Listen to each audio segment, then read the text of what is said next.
Excuse me, miss. You dropped this. Wow, it sure is a pretty compact.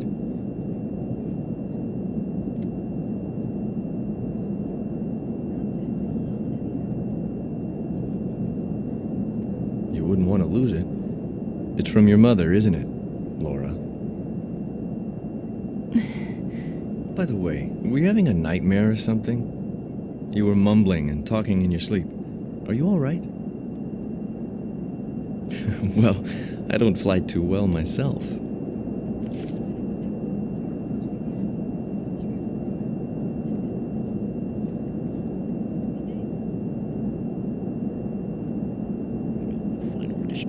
Shadow the final destroyer. Shadow the final destroyer. Shadow the final destroyer.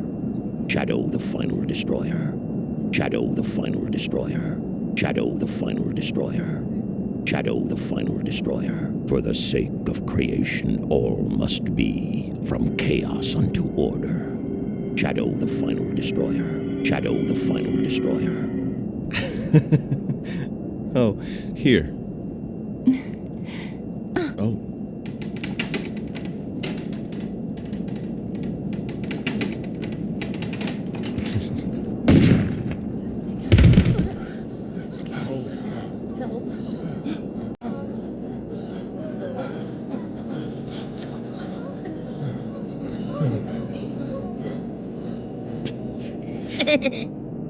Shut up. I said shut up.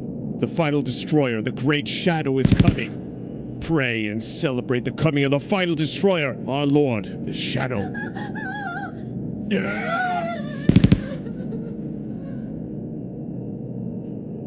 Shadow the final destroyer. Shadow the final destroyer. Shadow the final destroyer. Shadow. Be quiet. Be quiet, I said.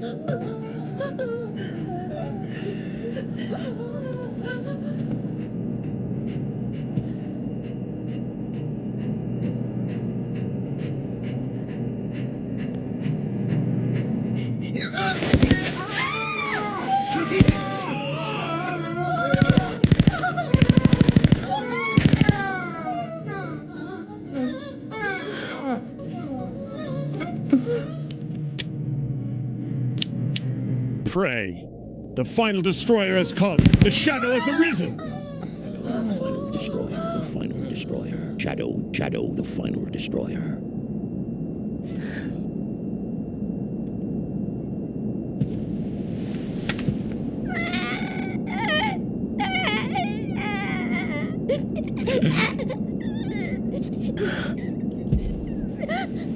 Shut up, I said.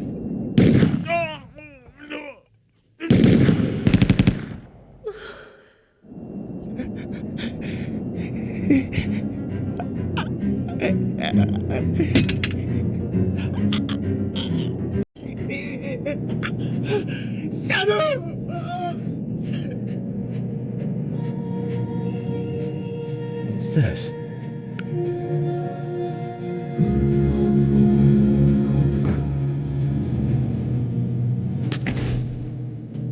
Hurry, go with me.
finally came to.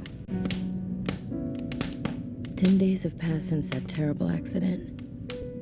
But I only found you the day before yesterday. You were lying in the snow, and I brought you here.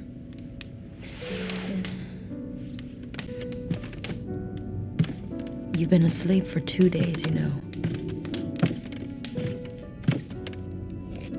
I just can't figure it out. How did you manage to stay alive for 8 days? Looks like you were eating regularly, too. So strange. I found you pretty far away from the crash site. Do you remember anything? I see. I'm Kimberly. Kimberly Fox. I'll talk to you more later. You must be tired. Seems like you were having a lot of nightmares, too.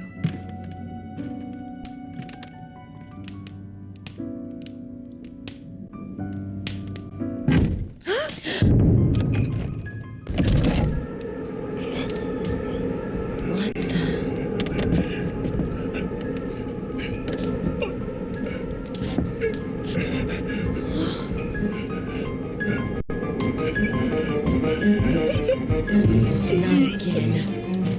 Looks like the nightmare isn't over. I'll take care of this.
Damn it.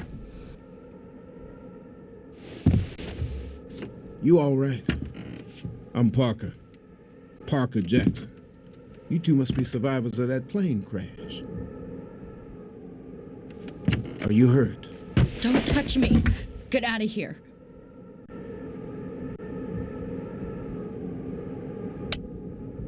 Just a minute. What do you think you're doing?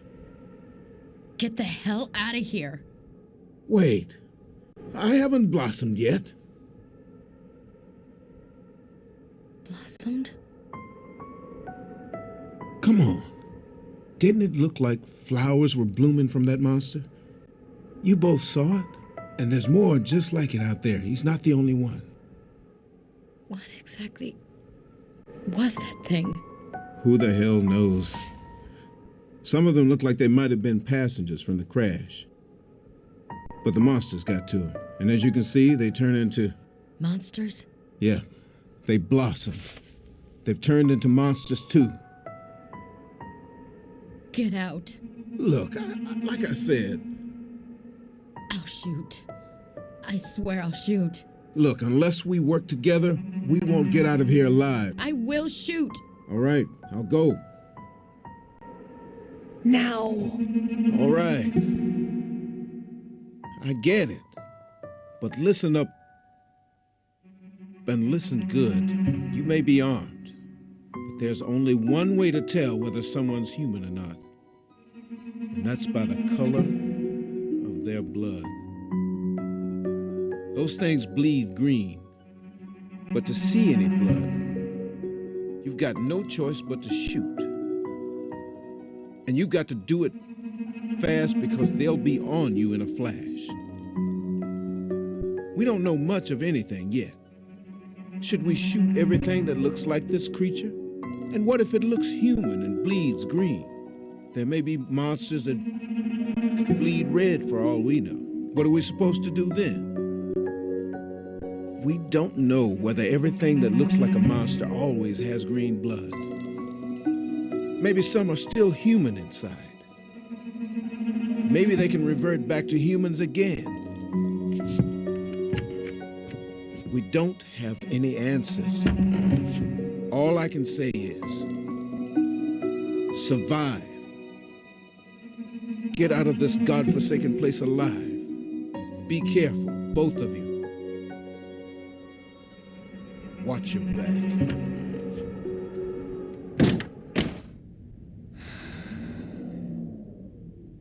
I'm sorry. I wish... if I could...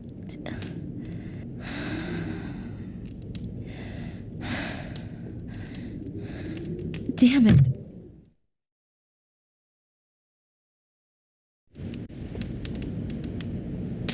I'm sorry about that.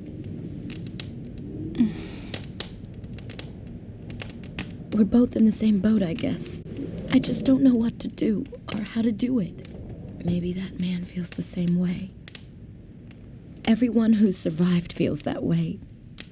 They had no idea what to do. Maybe you're better off than others, not remembering anything. Hey, do you remember anything about Janny? Janny, the little girl I found you with. You were both lying there, in the snow, and you were trying to protect her. I brought you both back here, but she wandered off when I wasn't looking. She may know something about you, and she may still be around here, just hiding. Maybe you could take a look outside.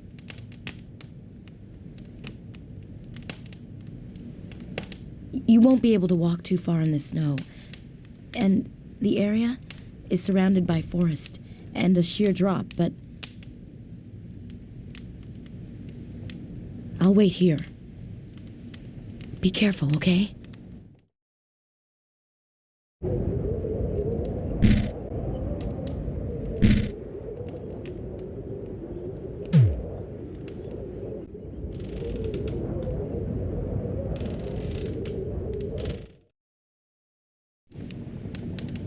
You really can't remember those 8 days after the crash?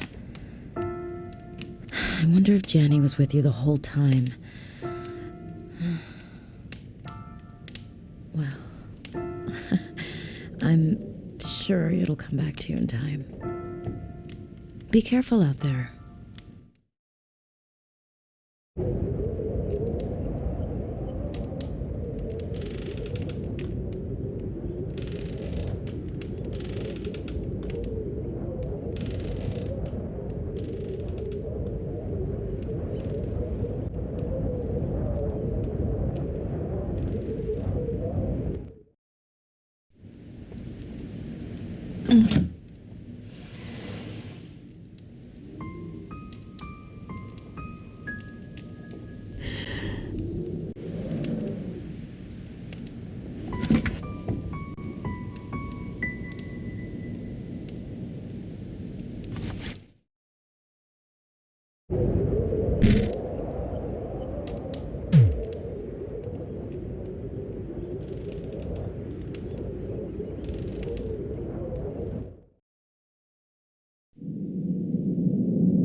Have you ever fired a gun before? Give it a try.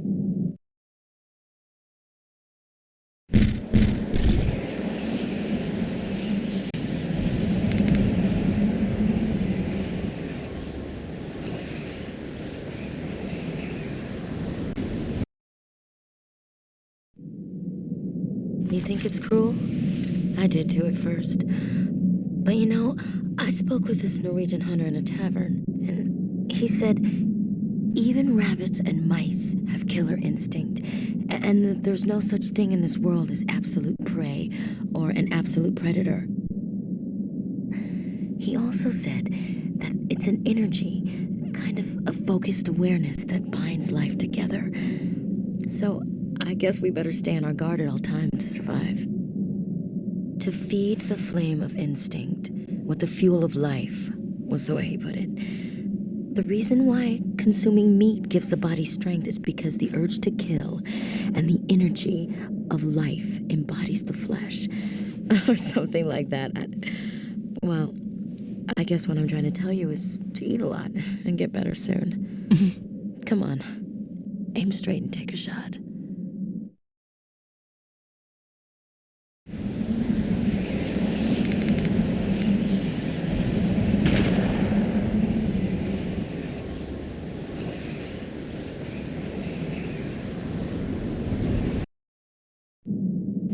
All right, you got it. Shoot that way. There's 2 more over there.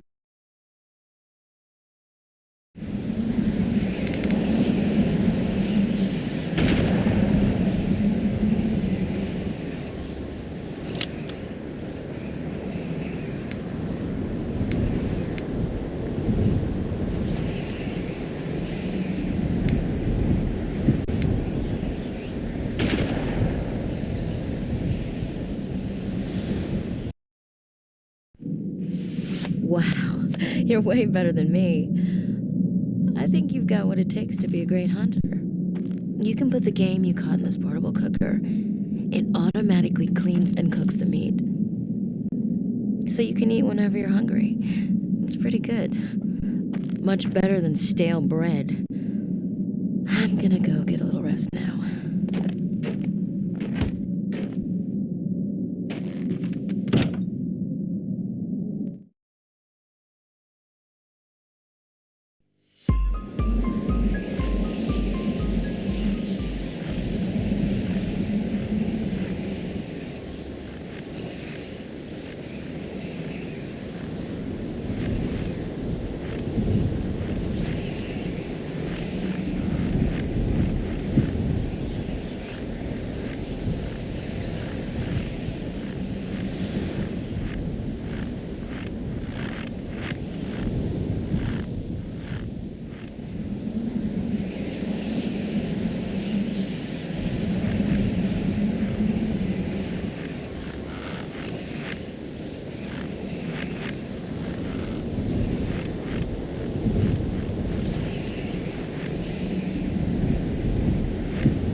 Happy birthday, dear Grandpa. Happy birthday to you. I hope you have a good birthday, Grandpa. I can't wait to see you again this Christmas. I love you.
Oh, hi.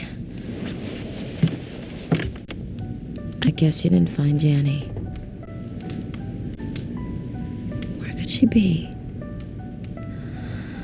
There's nothing else around here except the stone hut. And I already looked there.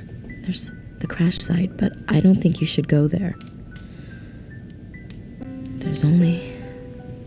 You'll only see things of the brutal aftermath. The snow must have given those poor people a proper burial by now.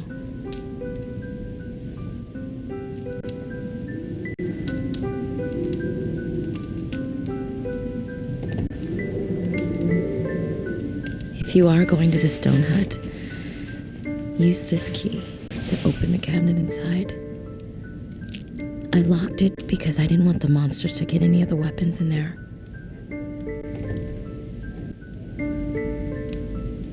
Be careful. I'm tired. I'm gonna rest a little bit longer.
little bit better.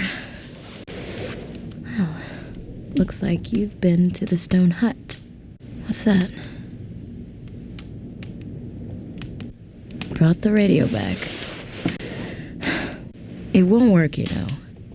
I try to get the news through the radio, but we're too high up for that. A newsflash from the world of the living won't do as much good anyway. But, you know what? I got an idea. I think there's something here that we can both use. Want to hear it? It's called... Counting the Roses. I actually wrote the lyrics, believe it or not. I'm a poet.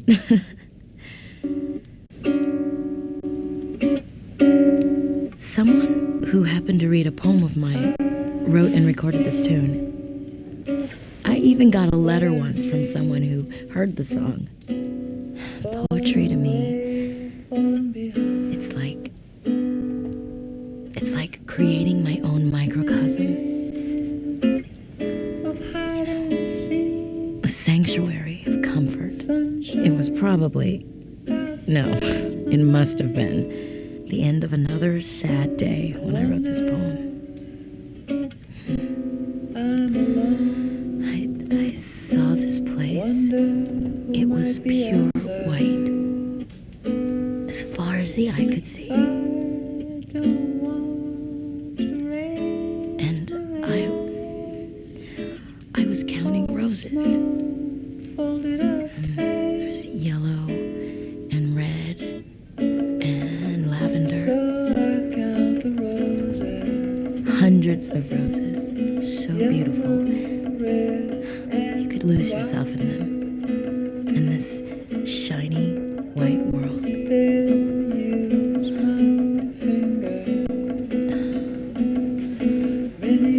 I wanted so much to go there. A warm, gentle place. Silly, huh?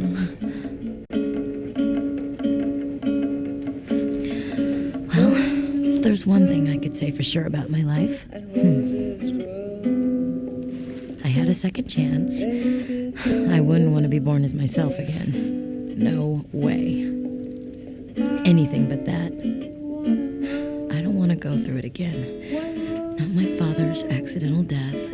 Not my mother's suicide. None of it. At first, I tried escaping through drugs. Then I learned to create my own little world through poetry. It was a place where there was no memory of my parents' death. And I could just be happy, you know. I recently went through some of my poems and I realized something. Every one of my thousands of poems are so sad.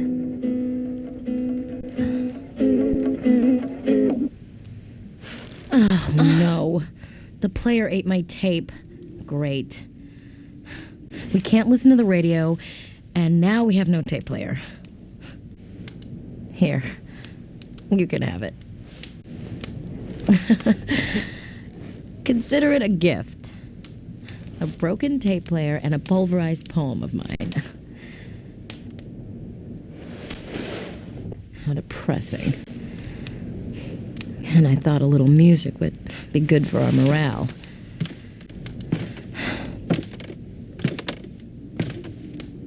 You know, there's something else I don't understand.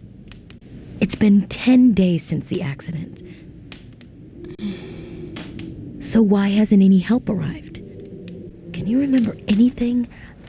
I mean, anything at all from the last 8 days?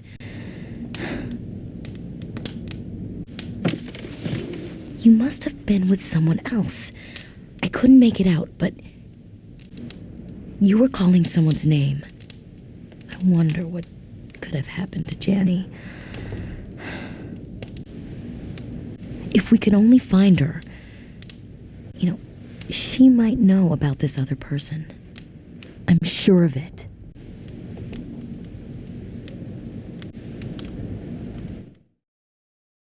Don't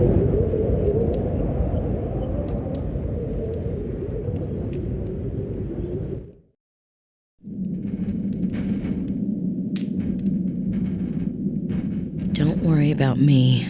I can take care of myself. I just wonder how we're gonna get out of here.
This is Raw Airlines, flight 863. This is an emergency. We have crashed on a mountain north of Yellowknife, Canada. Can anyone hear me? Please, respond if you can hear me. This is Flight Attendant Kat. This is Raw Airlines, flight 863. This is an emergency.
Current location is above Canada from the Prialis star cluster on red high-heeled shoes.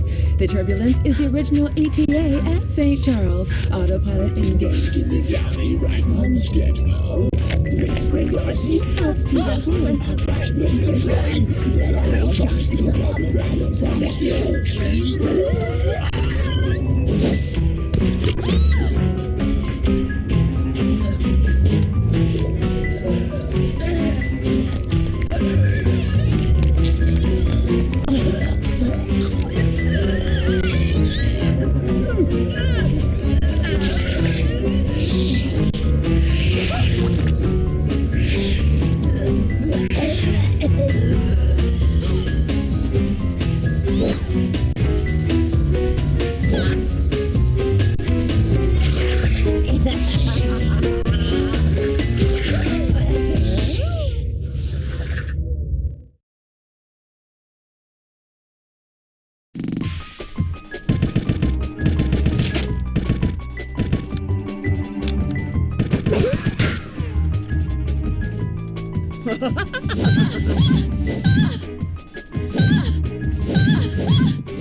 Passengers, please stand.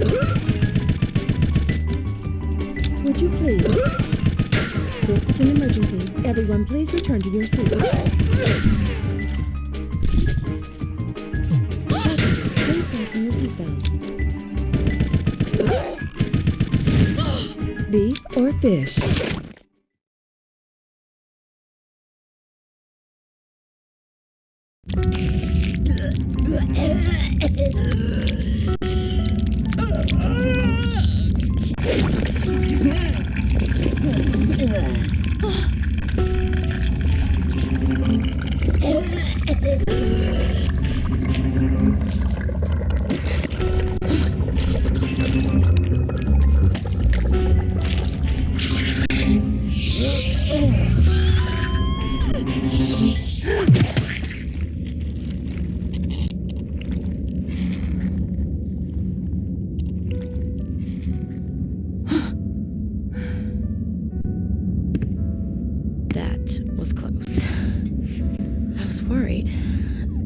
For so long, and so, well, that's what happened.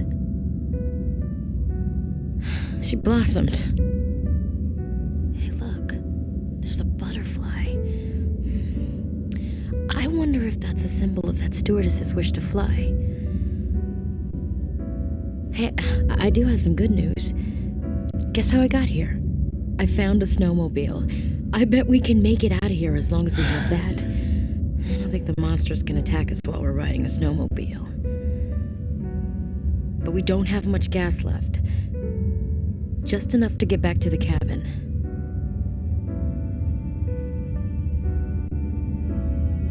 Yeah, we'll need to find some gasoline somewhere before we can go anywhere else.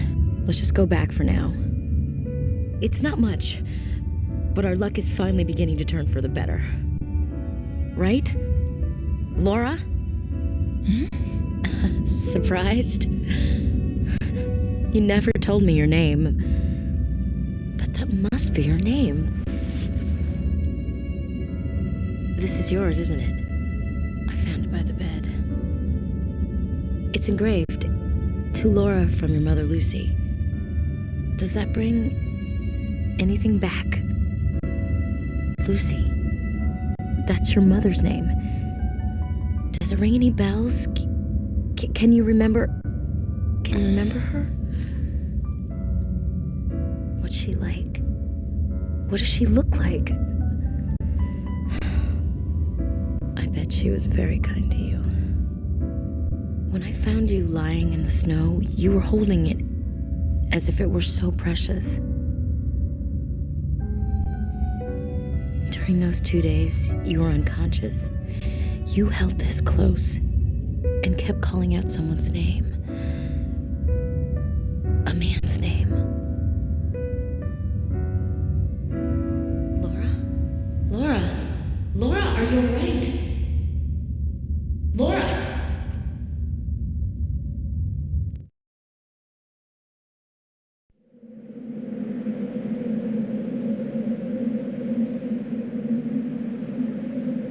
Laura. Laura. Are you all right? I'm glad you came too. Here you are. You don't want to lose it. It's a precious gift from your mother. Are you hurt? You don't seem to have any serious injuries. You should be on your feet in no time. Do you remember the plane crash? Our plane went down after being hit by a meteorite. The strange thing is, your compact started to glow just moments before impact. And I had a vision of a burning rock colliding with the jet. Without thinking, I grabbed your arm, and the next thing I knew, we were on this mountain. I managed to carry you down to this small cabin. You remember me, don't you? I'm David. David Brenner.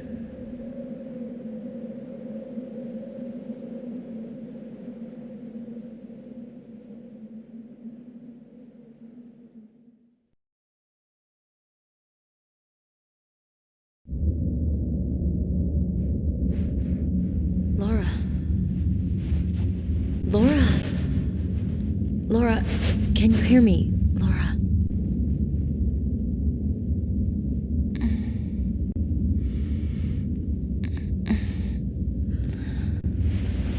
Oh, you scared me.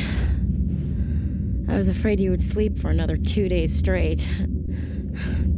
I was just getting used to having a friend. Don't leave me alone again, okay? Come on, let's go back to the cabin. Who knows? Maybe we'll find Janny fast asleep in bed.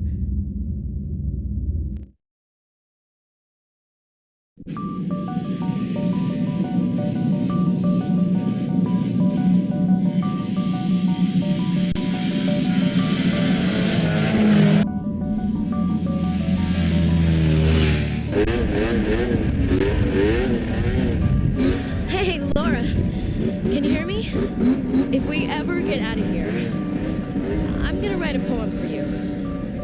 Yeah, I think the theme will be light.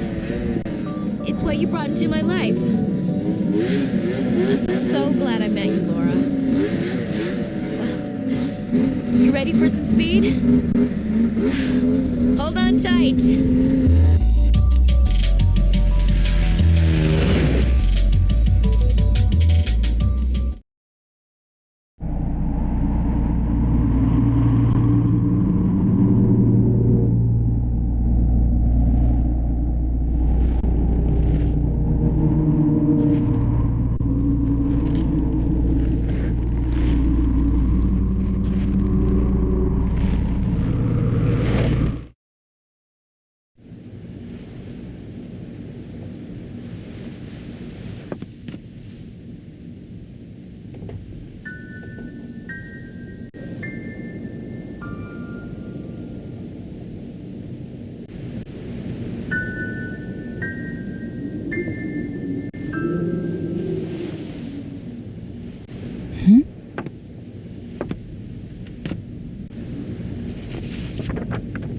To Laura, the best possible friend gained in the worst possible circumstance.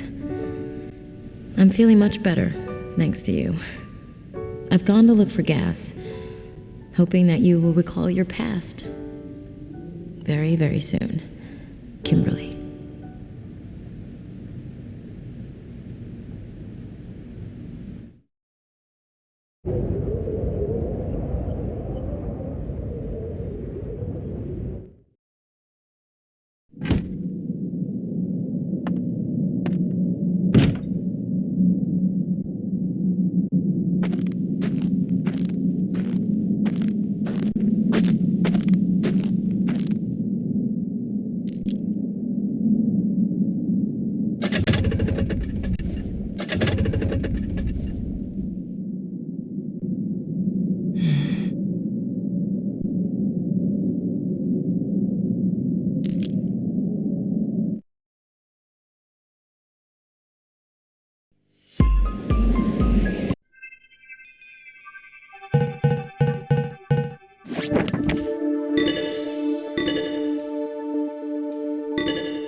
Jenny, it's Grandpa.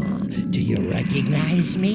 We can see each other soon. I look forward to Christmas.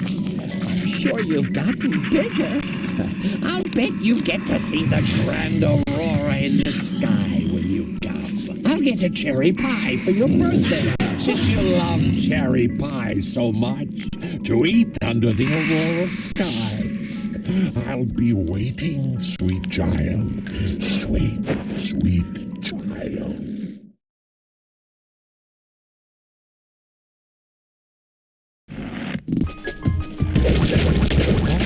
Grandpa's got a new magic trick to show you. There's not much to do around here, so you'll learn to keep yourself amused. This one's a pigeon trick. So you're going to see white doves fly out of thin air. I've been practicing really hard. Just wait till you see it. Oh, yes. You're such a nice girl, Jenny.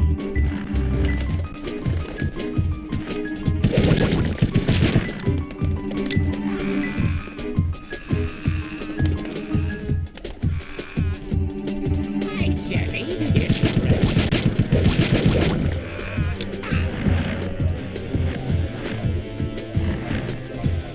You know, Grandpa's got a new magic trick to show you. There's not much to do around here, so you'll learn to keep yourself amused. This one's a pigeon trick, so you're going to see white doves fly out of thin air. I've been practicing really hard. Just wait till you see it. Oh, yes. You're such a nice girl, Jenny.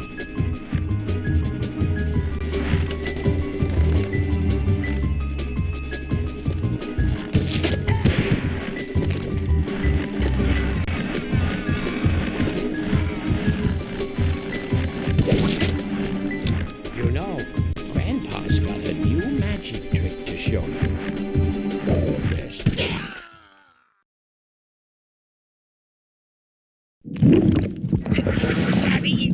Jenny!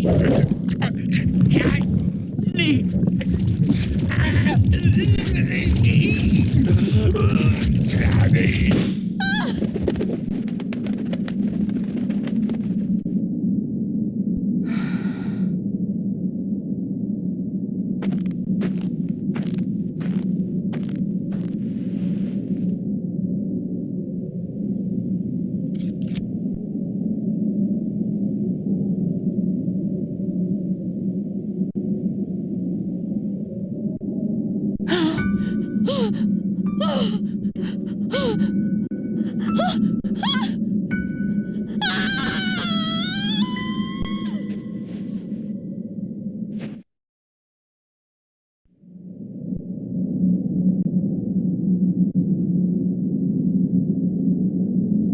Laura, looks like it's morning. As far as I can tell, it's still snowing. Oh! No, I'm all right. Oh! It just hurts a little. Looks like I took a beating. I probably won't be able to walk anytime soon. How are you doing? Good, good. Your color's coming back. I'm sure you're gonna be just fine. The snow's so beautiful. You know, I actually grew up in these parts. When I lived here, snow was nothing but a dreary pain. But now it seems... Oh, this flower? This is a Canadian flower. I'm gonna keep it as a good luck charm. My mother used to press flowers, I remember. I wish I could bring you luck and protect you. But how can I? Why?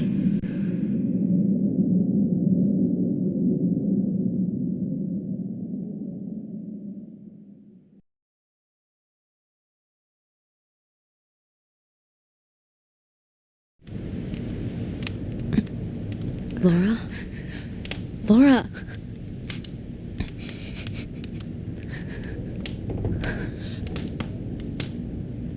Oh, Laura. I am so sorry. I never should have left you alone. Are you all right?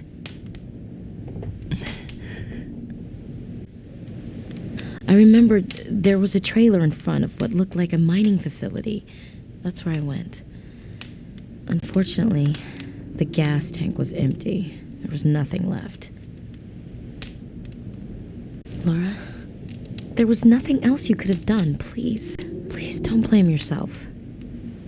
It may have seemed that thing was Janny's grandfather, but he'd already blossomed. Laura, it's no use thinking about it now. We should concentrate on finding Janny and getting out of here. Look, it'll be completely dark soon. I'm going out again to look for gasoline. You should rest a little.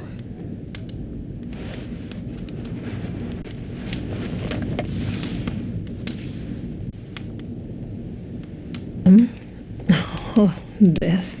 It's medicine. Just medicine. Would you like some? It's called Linda. It's very popular these days. It helps me relax and somehow seems to make everything crystal clear. I guess it sort of frees you. Maybe it'll even bring your memory back.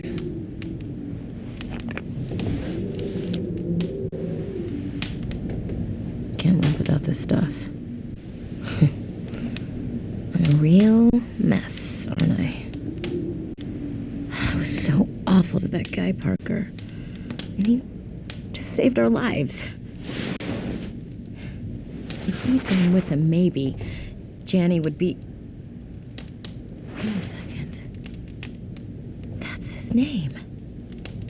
David. That's right. That's the name of the guy you called out in your sleep over and over again. Oh, yeah. I remember you saying, David, thank you so much, David. Does that sound familiar? Do you remember a guy named David? Maybe he's the one who helped you. Thank you so much, David. That's gotta be it. He must be lost along with the other passengers from the crash. He must be lost along with those 8 days of memory you've lost. You were with him after the accident. You got lost, so maybe he's still out there somewhere, waiting for you to come back. Was he your boyfriend? Your husband? David, thank you so much, David. That's exactly what you said. If only Janny were here, then we'd know something. Hey, don't worry. We'll figure things out. The first thing we need to do is find gas for the snowmobile. If you feel up to it, you can help me look. There must be some gas around here somewhere. Here, take this. It'll be dark soon. Use this to light your way.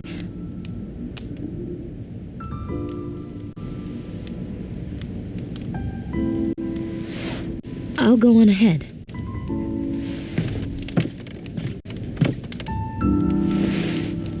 It would be great to meet David again, wouldn't it?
Grandpa!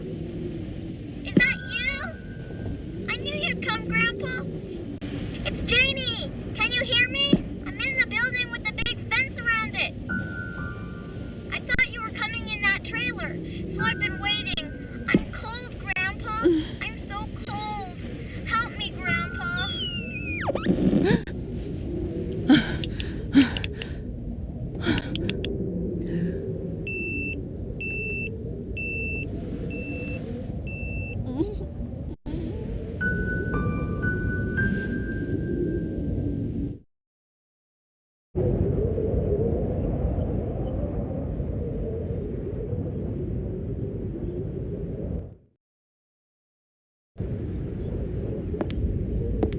Okay. I said okay already. Get in there.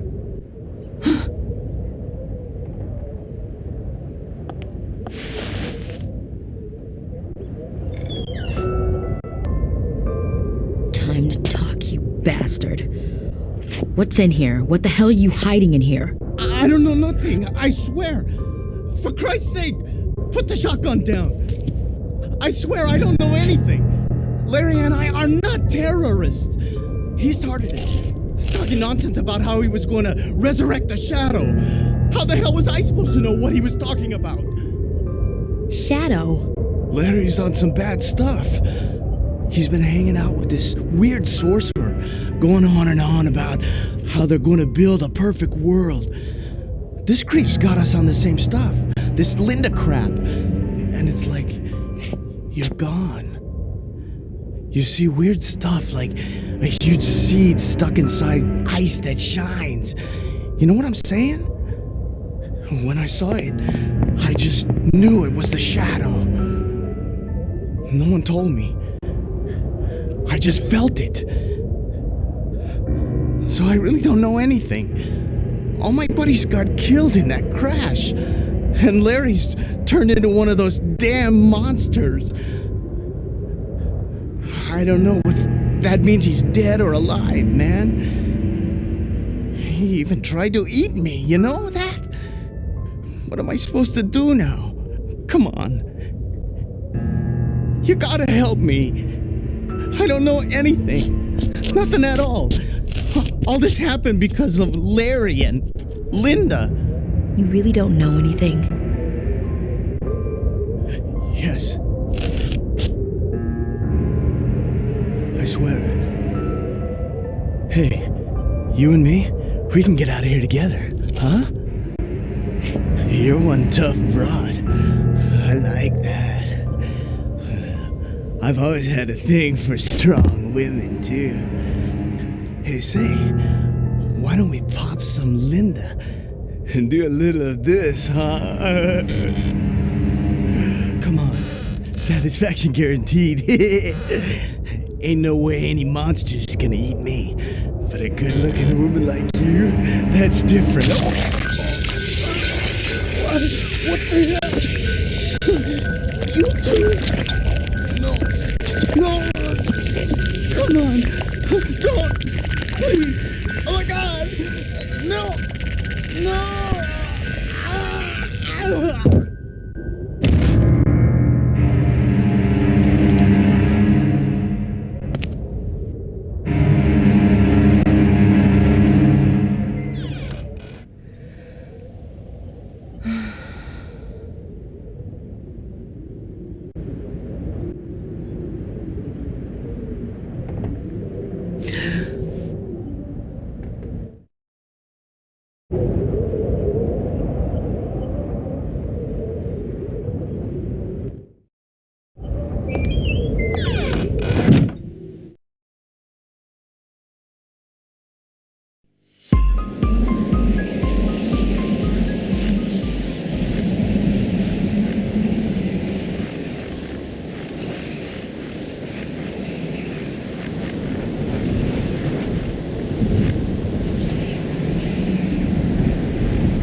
Who's there? Oh, Laura, get me out of here, please, Laura. I was looking for Grandpa, and I fell down. There isn't much room down here, and it's scary. Help me, Laura.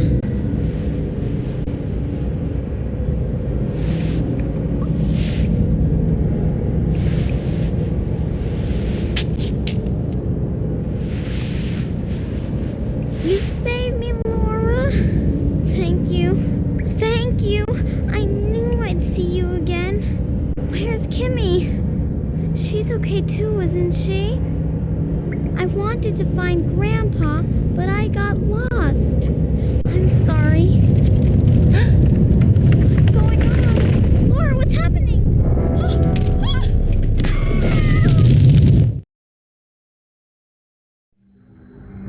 Laura, Laura, Laura. Awake, Laura Parton, in the name of the Great Mother. I have found your soul at long last, and through it I can speak to you. You must fight, Laura. You must fight for all mankind. For all life that I have created. I am the Great Mother, creator of all things.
Laura, you're awake. Good. You're okay. Janny's okay too. What happened exactly? I was just sitting here worried because you were gone so long. Then all of a sudden the two of you just fell out of the sky. A bright golden light lit up the entire room, and then boom! See? Look up there.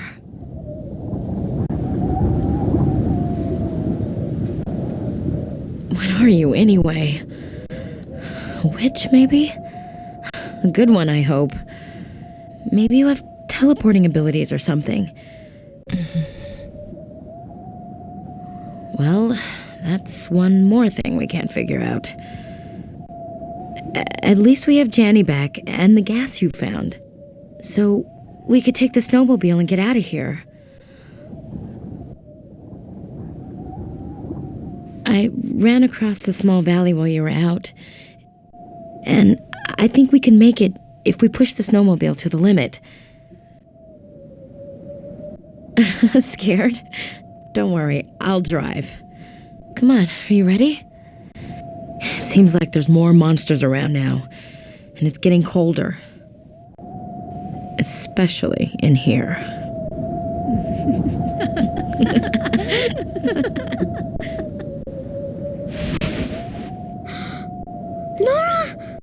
Kimmy! Where were you, young lady? Huh? Laura and I were worried sick about you. I'm sorry, Kim. I knew Grandpa's house was nearby, so I tried to go find him, but I couldn't. Where's my grandpa? I want to go see him. I want to see my grandpa. Do you know where he is? I promised I'd come see him, and he promised he'd show me the northern lights. And magic tricks. It's my birthday soon. I want to celebrate with Grandpa. Oh, Laura. Don't cry. There's nothing you could have done. You know how things are. You're not to blame. But what we are responsible for is making sure this little girl is safe. Right?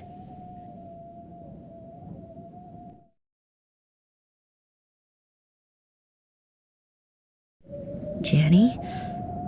Janny, do you remember the first time I saw you? Uh-huh, I remember. Janny? You were with Laura, right? Uh-huh.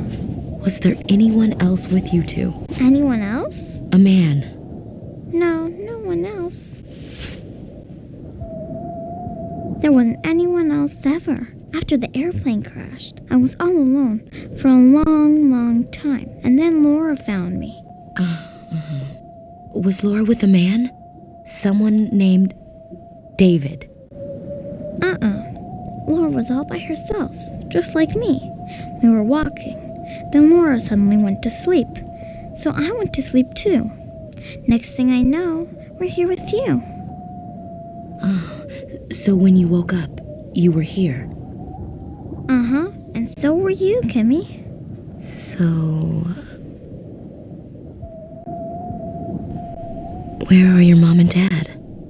My dad went away a long time ago, so I went on the airplane with my mom. But she fell asleep. Fell asleep? The airplane crashed in the snow, and I got really cold. My mommy held my hands like she always does. My mommy's hands are so warm. But her hands kept getting colder and colder. I told her that her hands were cold, but she said it was because of the snow, and that everything would be okay. Then she kept getting colder and colder. So I tried to warm up her hands like she always did, but it didn't work. She said it would be okay, and we just held hands. And Mommy went to sleep. Oh, Janny. I'm sorry, Kimmy. That's why I didn't want to go to bed. I was scared of going to sleep. So I tried to find Grandpa instead. I'm sorry. I'm sorry. It's okay, Janny. You don't have to be scared anymore.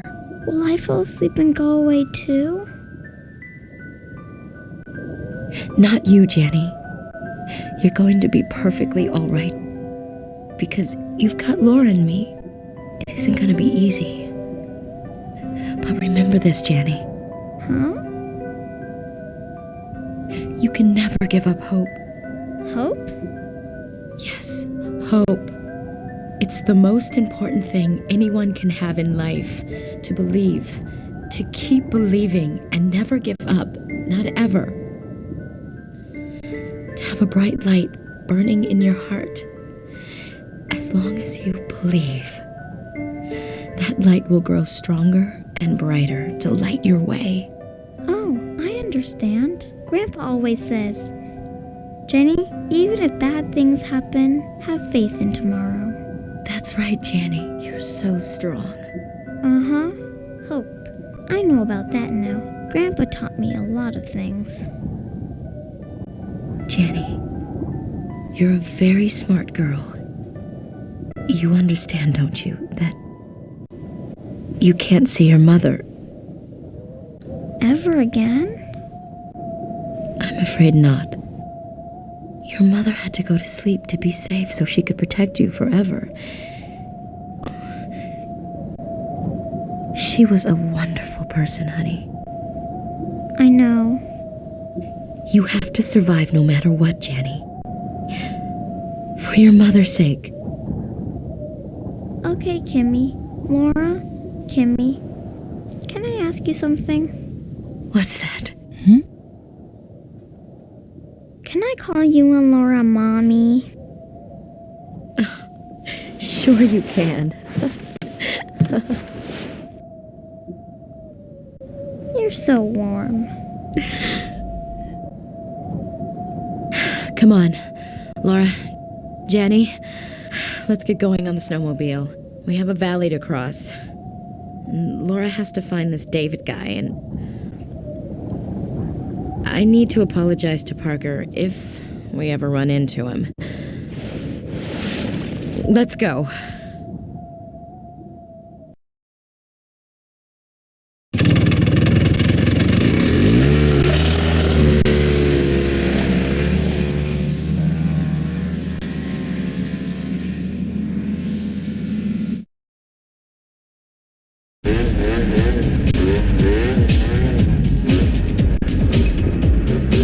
Here we go.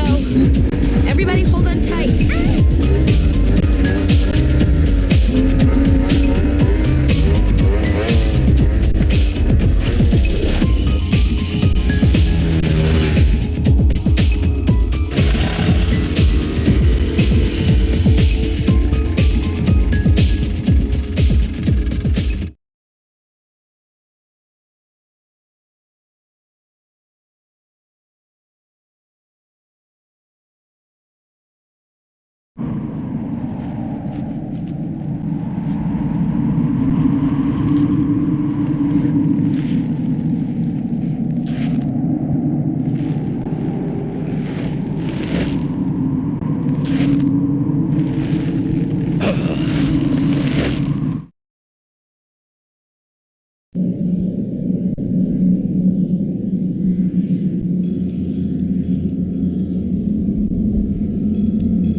Hey, look. There's someone over there. Let's go check it out.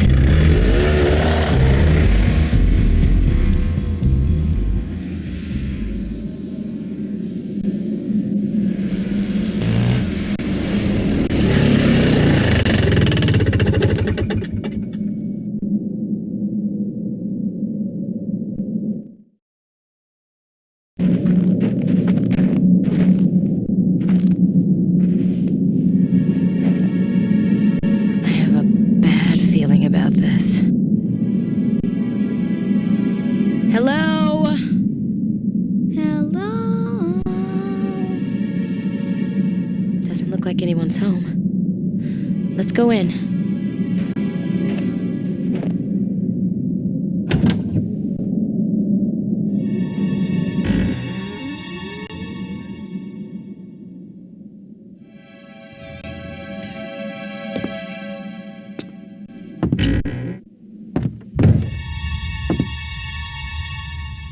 It's really dark in here. Can you find a light switch somewhere? Oh, here it is.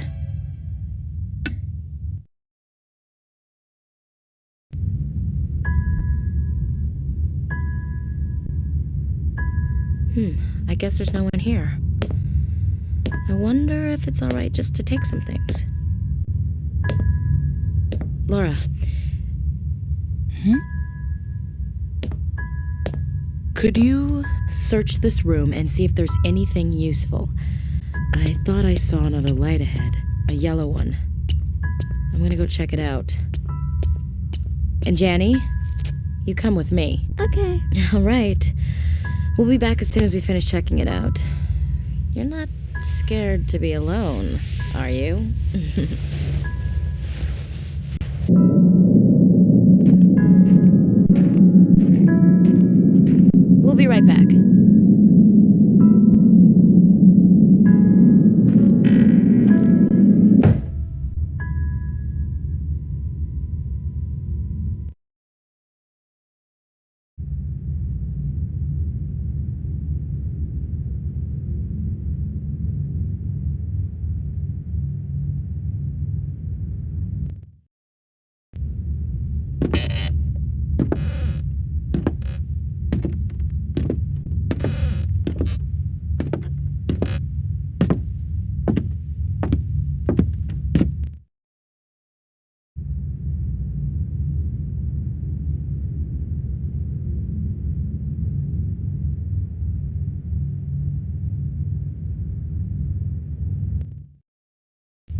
don't.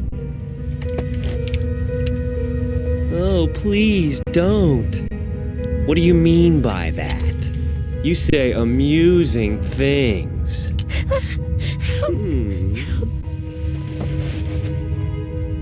Help, huh? I bet all the people you victimized until now pleaded for their lives in the same way, huh? Stop, please, help! Pitiful. Shh, you're hurting my ears.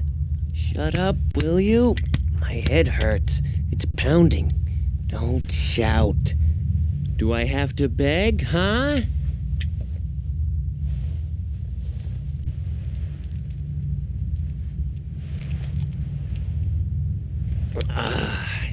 It's Linda. You want to take some? This stuff's different from the usual stuff they sell. It's more potent and really works. You don't need any, 'cause you're gonna die soon anyway. Or are even monsters scared of death? I guess it doesn't really matter, huh? It doesn't matter what happens to you because you're not human anyway. Are you? You're not human. You're wrong. You say such crazy things. What's not true? I saw you with my own 2 eyes. What wasn't true about how you mutated into that thing? How you attacked my father? How you ate him? Ate him! You're wrong. Liar! You're disgusting. Go on, why don't you show yourself? Go ahead and blossom into your sick, disgusting, real self. Right now. Come on. Huh? Who's there? Oh, who do we have here? Do come and join us. Isn't that nice? We have company. Do you blossom into a pretty flower, too? Come on, show me. I want to see. Oh, let's conduct an experiment, shall we? Yes, an experiment. You know, a test on both of you.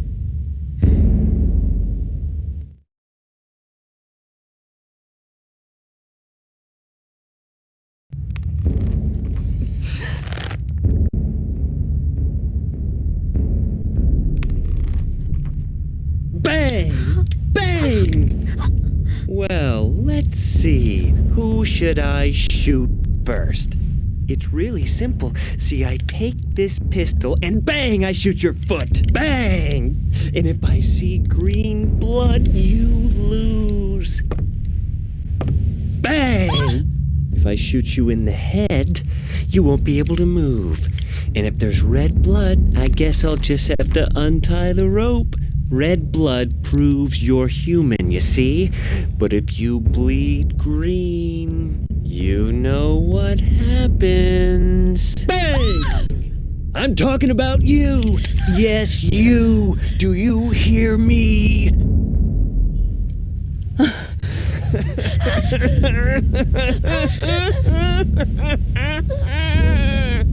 How could you do that to my father? That's not true. I saw you! I saw you! You took my father and...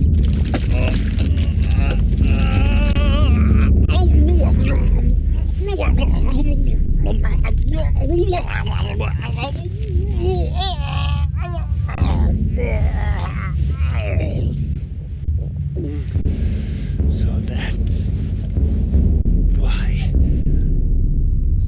I'm going to experiment. Experiments are fun. I want to see you turn into a monster. That's exactly what we're gonna do. Look, look, I'm going to shoot you now. Bang!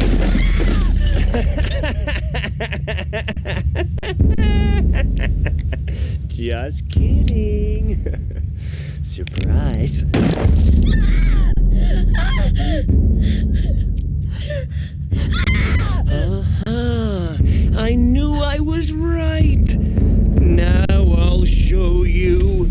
This is for what you did to my father! Huh?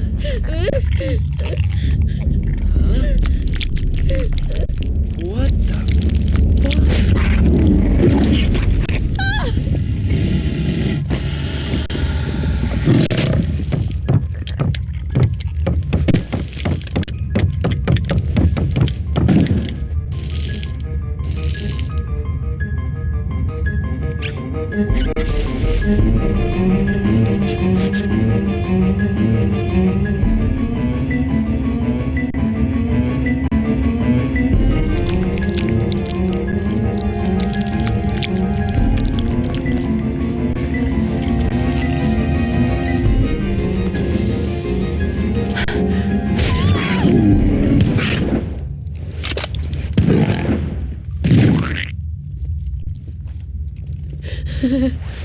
Oh, God. Oh, this is so twisted. I mean, suicide and homicide are supposed to be totally different things. Why is this happening to me?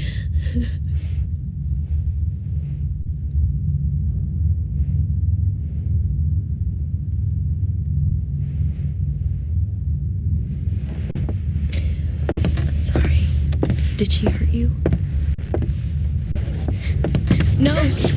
Don't come near! You shouldn't see this. All right.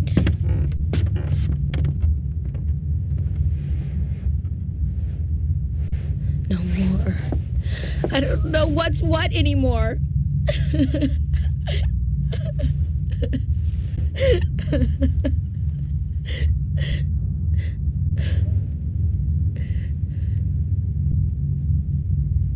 I'm sorry. It's just that I've never killed myself before.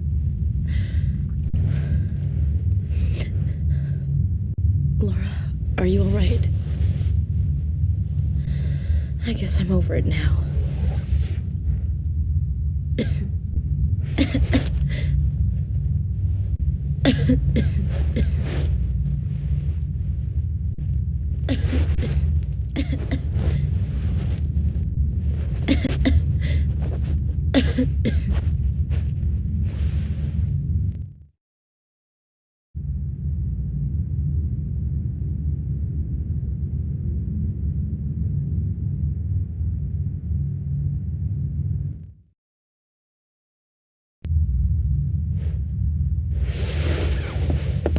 I'm sorry.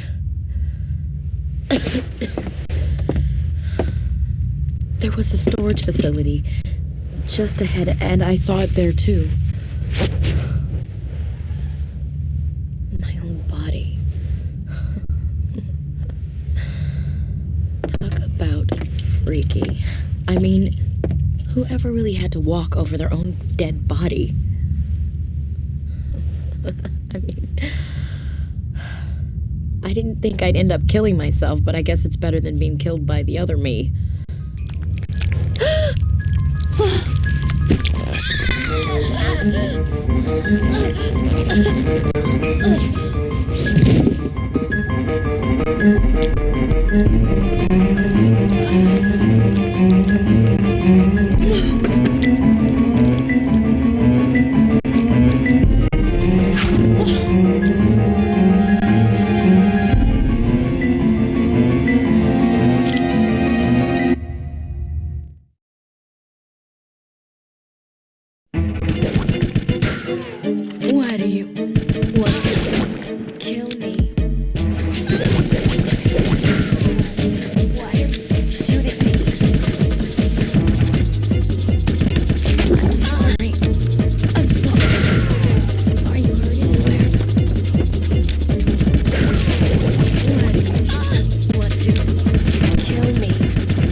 You saved my life.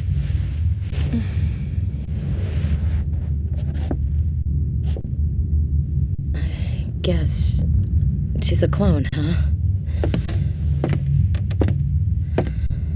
Certainly looks just like me.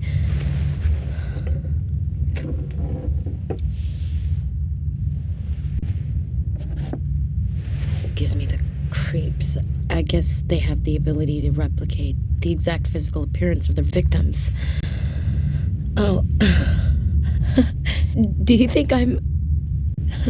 Don't worry, I'm human. You can't clone a person's mind.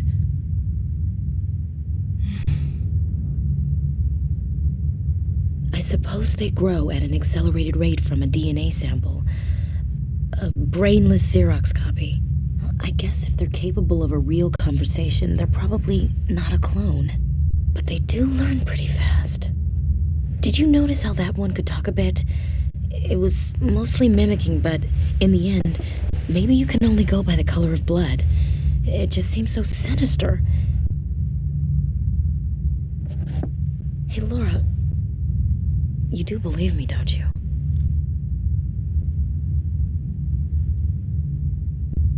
Can't say that I blame you. I bit the inside of my cheek. It's hard for me to even know what I am anymore. With all the crazy things going on around here. You end up suspecting yourself of the worst things. Gotta snap out of it, though. Come on, Jenny. Let's go check out the next room. Okay.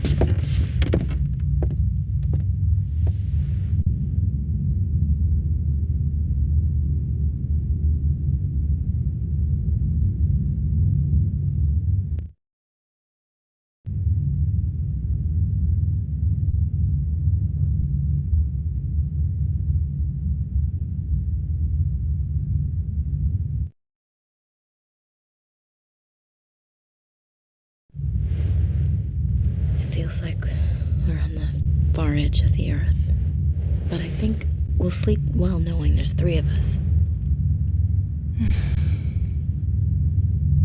It's tough trying to go to sleep by yourself. With no good memories to fall back on, it's like the night clings to you. The tides of night surging in, thick as tar, cutting you off from everything, leaving you all alone in the universe. Nights like that, I'd always take refuge with these drugs. To tell you the truth, the medicine is the reason I was on that plane.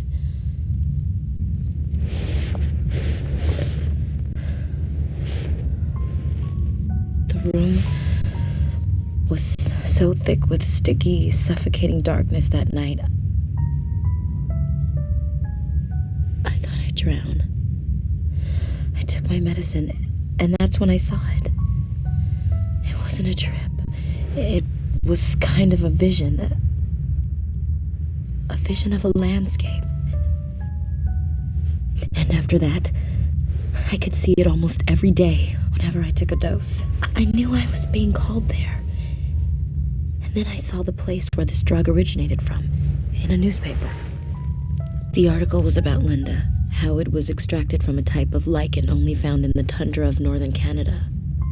It mentioned that Linda triggered psychosis and aggression in some people, and that several violent murders in the past few years were committed by perpetrators who had taken Linda, and that even many acts of cannibalism had been reported. The story went on about the relationship between human aggression and instinct, but I couldn't take my eyes off the photograph. I was mesmerized by it. It was exactly what I seen in my vision. The same landscape. And that's why I got on that plane. Of course, you know the rest.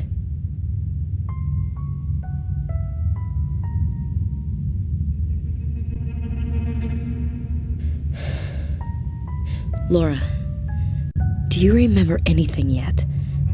Your mother and that compact. And that David guy.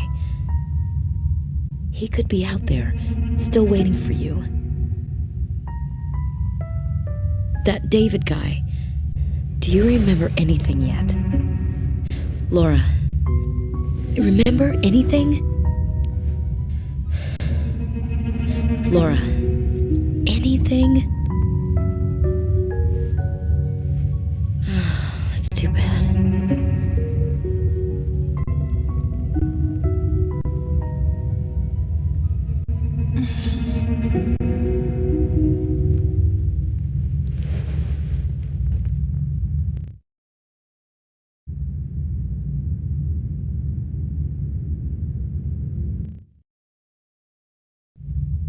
Hey, Laura. Do you think that guy Parker's still alive? It was so unfair to him. I'd really like to apologize to him. I misjudged him.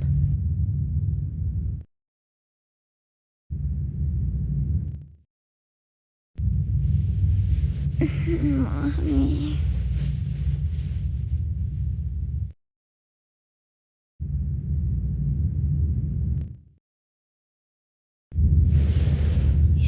You want to go get some sleep? It'll be dawn in a few hours. And the days are very short around here anyway. I hope tomorrow's a good day. Today wore me out.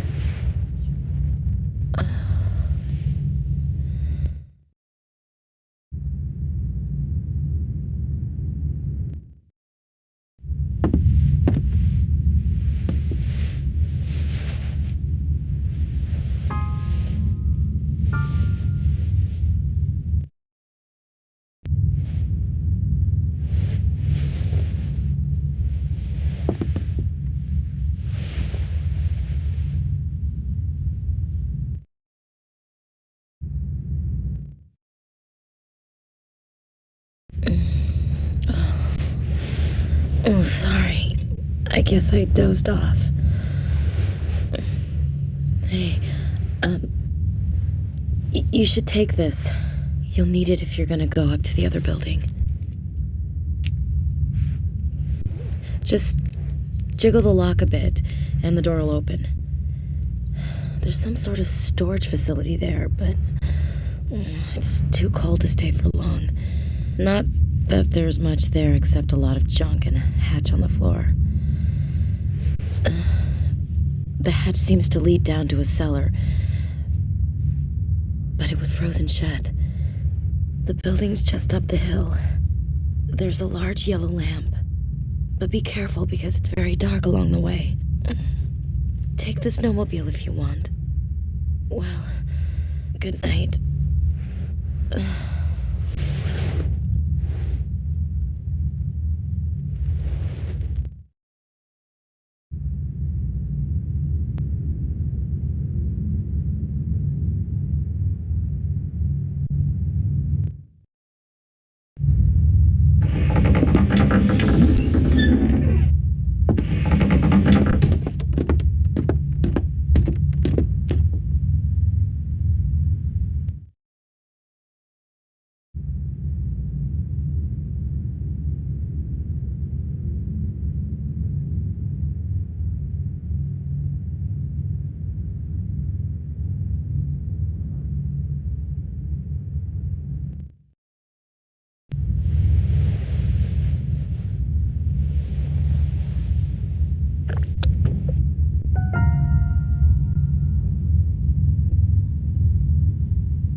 Oh, Linda.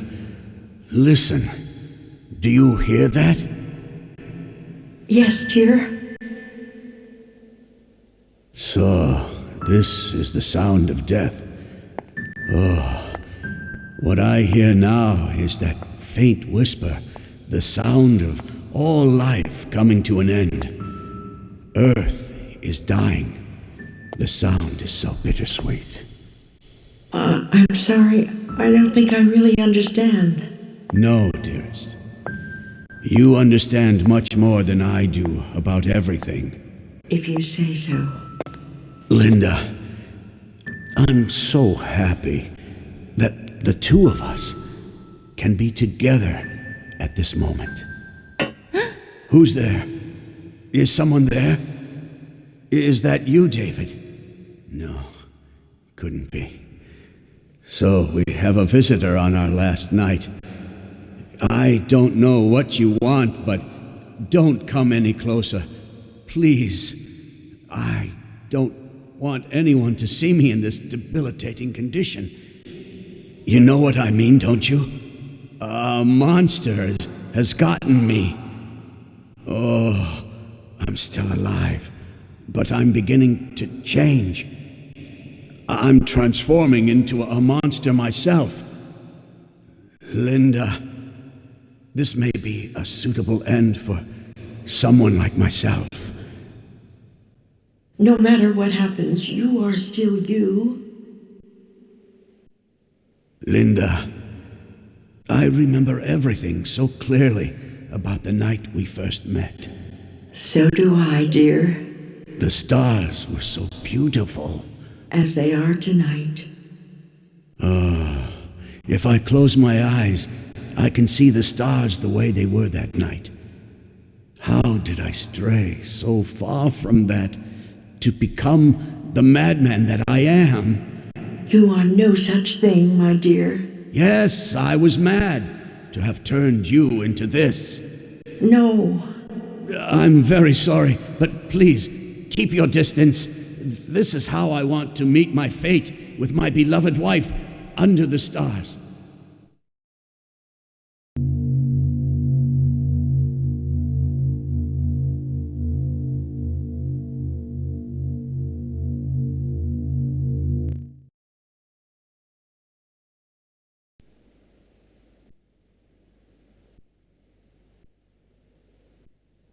You probably heard, but many people in the outside world call me a mad scientist.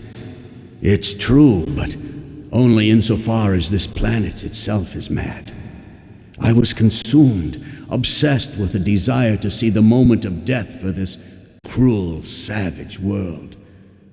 I was nothing more than another doomsday monger, and didn't even know it. In the 10 years since both our sons grew up and left home, I've known nothing else. My obsession cost me every cent of the profits earned from refining an indigenous lichen. Then, finally, my hard work and devotion produced tangible results. It was 2 years ago, while studying eclipses and old sundials, that I realized the truth about Stonehenge. By mapping the light and shadow patterns of Stonehenge, then computing them against the position of the stars, I came to the conclusion that Stonehenge had been used to predict solar eclipses. And as I made further progress, I finally discovered that Stonehenge was actually created to predict a specific day, the final day of all days. The end of everything. This discovery shook me to the very core. For 30 years, I had waited for the apocalypse, and with that knowledge within my grasp, my mind recoiled in horror. Earth was about to die, along with everything in it. Was this what my heart truly desired? I christened the day the Great Eclipse, and tried to pinpoint the exact time of its occurrence. By then I had changed my mind. I wanted to save this world and needed to know when the end would come and how it would occur. Unfortunately, it took more than a year and a half for the computer to calculate the answer. It was only 3 days ago that I learned that the Great Eclipse would fall on December 25th in the year 2000, on Christmas Day. But who would listen to the ravings of a madman? I sent for my older son, a special agent with the FBI, but apparently he could not make it in time. Who would have guessed such a thing? A shower of meteorites touching off a pandemic of mutations. People turning into plant-like monstrosities. We are being consumed. The entire planet is being cannibalized. The great unknown has always been with us throughout our time on this planet, let alone in the far reaches of space. This day was deduced and recorded in stone around the dawn of history. But we of the modern age choose to remain ignorant. For all our great learning, all we can hope to understand is how much we do not know. By limiting our concerns to those of humanity alone, we have lost sight of the stars. We have no memory of our beginnings and will perish unaware in the end. All we could do was briefly glimpse into the chasm of time. I have a favor to ask of you, stranger. Would you please commit us and everything here to flames and ashes?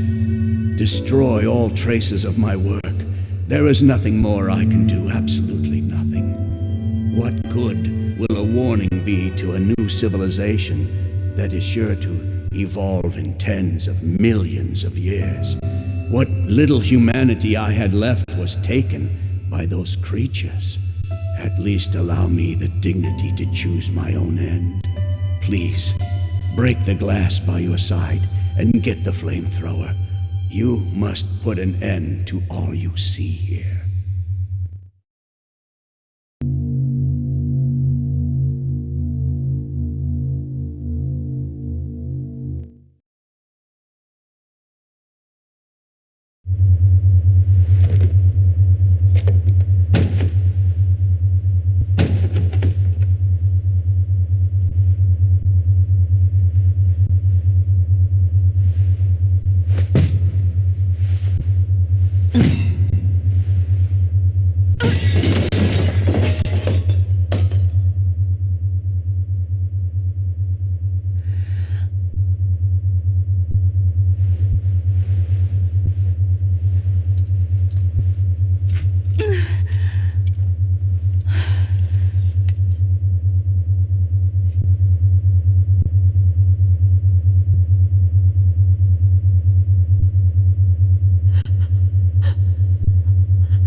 I'm ready.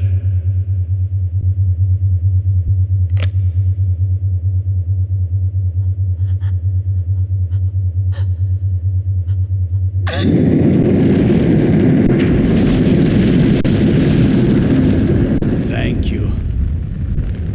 It was my mother who gave me life, and it is you who gives me the fate that I must face. Thank you, stranger. If ever you come across either of our boys, David or John, please tell them for me that we died in peace with ourselves. John works at a nearby pharmaceutical storage facility. He may be able to help. And David should be on his way here as well.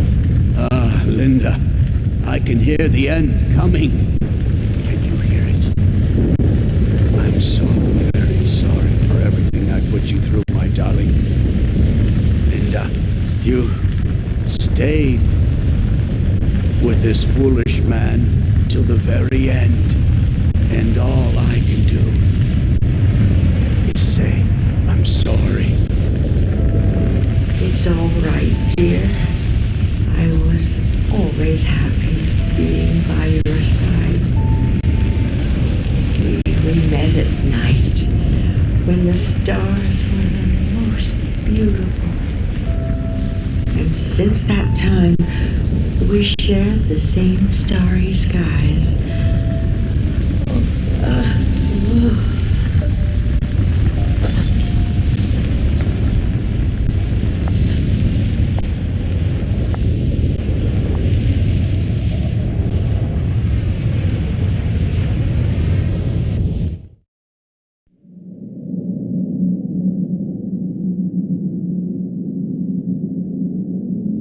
Laura, I'm all right. I'm not sleeping. I was just thinking about my father. He works in an observatory near here. I was going to see him. He wrote me a letter out of the blue last week. And for the life of me, I cannot figure out why. But I thought, this time I can finally do something for my family, you know? My father and I didn't get along. I've only seen him a few times since I left home. And I couldn't protect my mother. Maybe this is justice for being so damned selfish and leaving my kid brother to face it all alone. Why am I don't know why I thought of him at a time like this. But I guess I may never see them again. Not like this.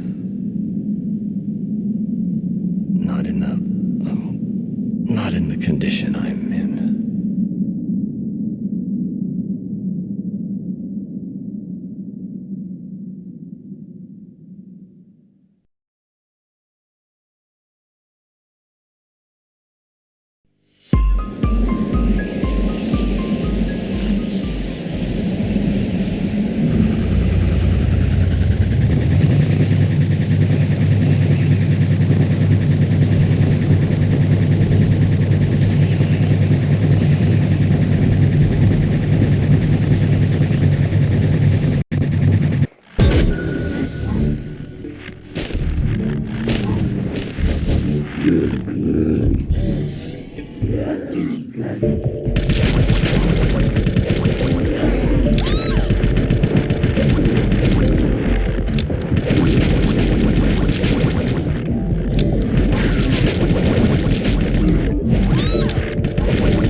Laura Parton.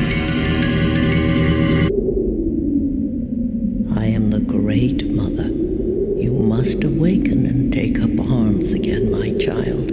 Prepare yourself with renewed strength and courage for the coming battle between all mankind and the shadow. I command you in the name of the Great Mother, the giver of all life, guardian of the earth.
No man, crossfish pie, mini gumbo. 'Cause tonight I'm gonna seek my Jeremio. Jambalaya, crossfish pie, Philly gumbo. Oh yeah.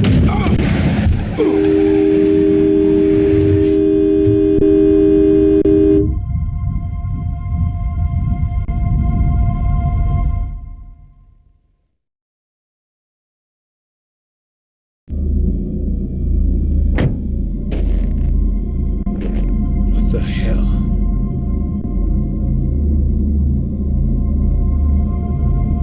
Man, it's hot.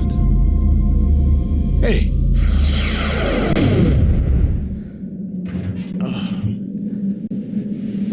Hey, you all right? Wait a minute. You were in that cabin, but you just fell out of the sky. What the hell is going on?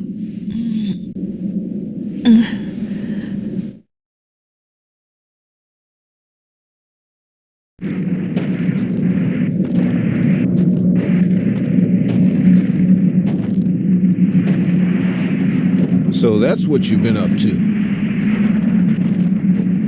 Well, anyway, I'm glad you're all right. I was kind of worried, to tell you the truth. What happened to your friend, that pretty, rather strong-willed woman you were with?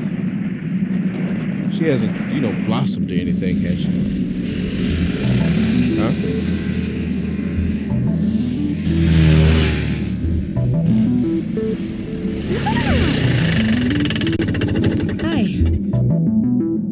Laura, I'm so relieved I found you. I knew it was you. I saw a yellow glow out there, and Janny thought it might be you. So we followed it here, and, well, here you are. And... Hey, wait a second. I was just helping her, for crying out loud. Really? Yeah, really. I had this dream, Laura. You were talking to this lady. She seemed like a really nice lady. Isn't that strange? So Janny woke me up and we went outside. We saw this yellow light. We also found a large house over there. There's smoke coming from the chimney, so maybe there's someone inside. We'll go on ahead. Hold on, Janny. Come on. Hey, wait a minute. You lay a finger in her, and you'll have to deal with me. Look, I'm not a...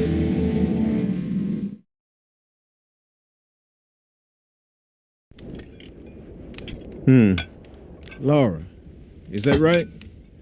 What was that light just now? Don't tell me you made some kind of alien contact. Or was it something more along the lines of the divine? To tell you the truth, though, I was looking out the window during that hijacking fiasco, and... How could you admire the view at a time like that? Well, the sky looks so beautiful. Oh, please. You really thought that looking at the view from the window was more important than hijacking? Kind of. But the point is, I saw something a few minutes before the explosion. Saw what? A yellow light. The same light that Laura came down in, only much, much bigger. A huge curtain of light appeared from the other side of the ocean, then grew until it enveloped everything. It was almost as if the light was shielding the planet. Oh, spare me. You think you saw God or some planet-sized guardian angel? Actually, I work for a legitimate organization that studies things not too far removed from that. CETI, right? How'd you know? Center for Extraterrestrial Intelligence. It's pretty famous as far as bands of deluded UFO-crazed loonies go. You're, showing off one of their caps right now, genius. I'm not showing off anything. Besides, I'm an engineer. Speaking of which, I'm pretty handy. Like I didn't see you pushing that bucket of bolts down the hill. That's a different story.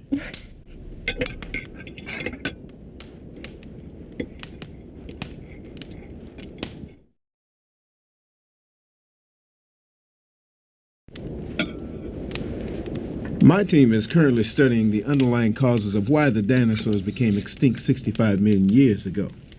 What? Maybe you think a flying saucer caused this, too. No, We're talking meteors here. Meteors? 2 major fragments from a meteor impacted on this planet. One hit the Yucatan Peninsula, the other struck northern Canada. You know what? I also think that a meteor caused our plane crash. So you're saying that an asteroid took care of the dinosaurs, and now they're after us? In a sense, yes. I can't help thinking that these events are the will of the cosmos. A warning, even a punishment, directed at the dominant species on this planet. We're doing our best to follow the fate of the dinosaurs, and the powers that be are trying to... Kinda new agey, aren't we? Here, try the chemical equivalent. Drugs? I don't recommend it. I wouldn't take anything you did recommend. Anyway, I'm more concerned about how we're gonna get out of here than in your thesis. Like I said, those meteors from 65 million years ago have everything to do with what we're seeing now. Oh, Laura, you're done eating.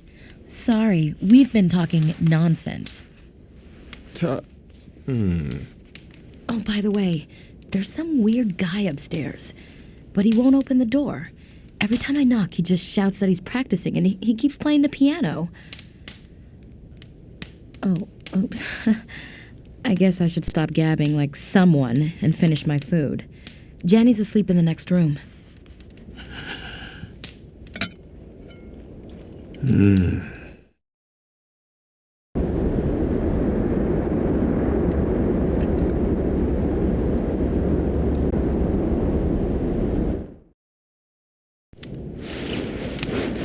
Let's go out for a while after we rest. Maybe we'll find out something. I'd really like to get off this mountain. And you have to find that guy David, too.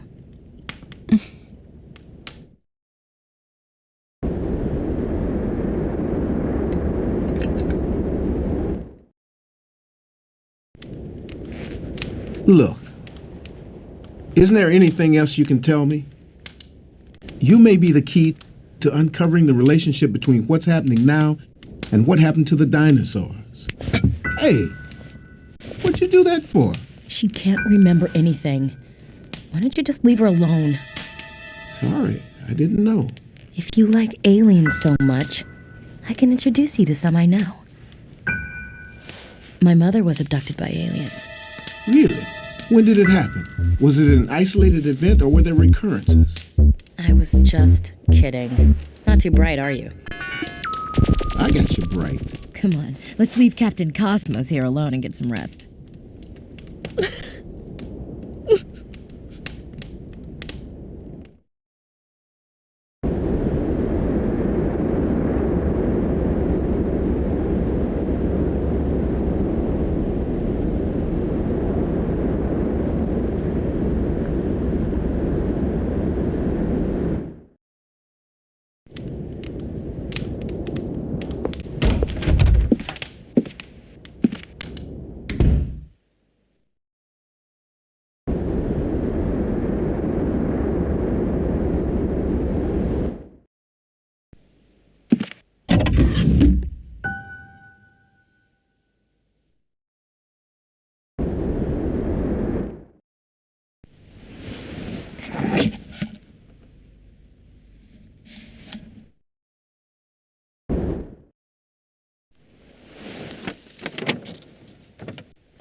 Who's there?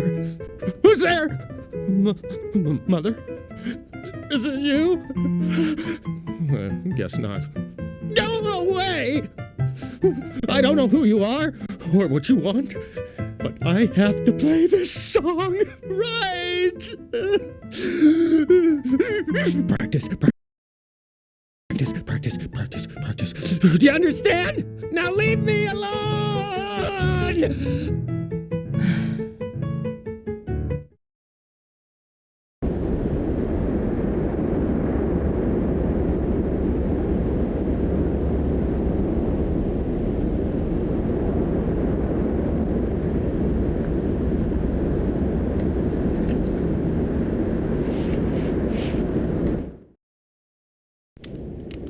That man upstairs.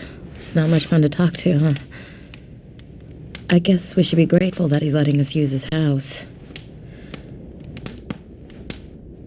He must be tired. Try and get some rest.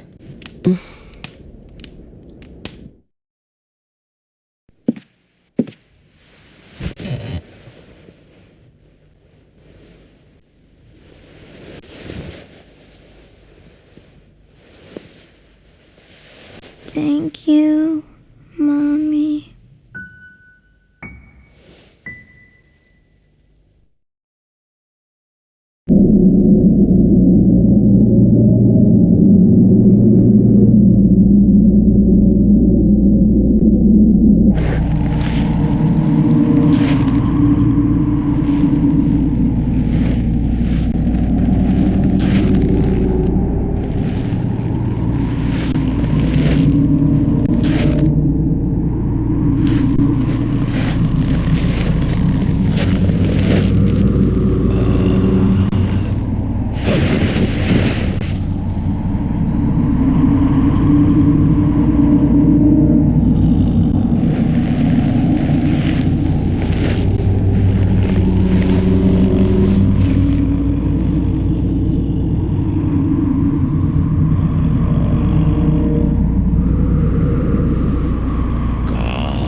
What the hell do you think you're doing? You shouldn't take that stuff. Who are you to tell me what I can and can't do? I know I don't have any right, but I just want you to take control of your life.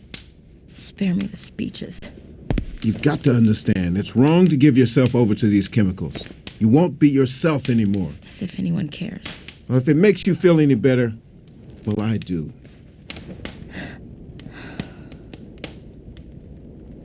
You can't just drift in a narcotic dream and call it life. You're bartering yourself away for a make-believe world, paying with pain, yours and others. So what's the difference between that and how those pathetic monsters exist? Fine. There's not much chance that I'll make it out of here anyway. And even if I did, I'd just be alone again. In the dark. I'd rather turn into a monster and not have to think or remember or feel anything anymore. Don't say things like that. I'm so sorry. Don't bother. For all your fancy talk, you're just like any other man. All you need is an excuse to start hitting. That's not true. I just want to help. I only want to make you feel safe.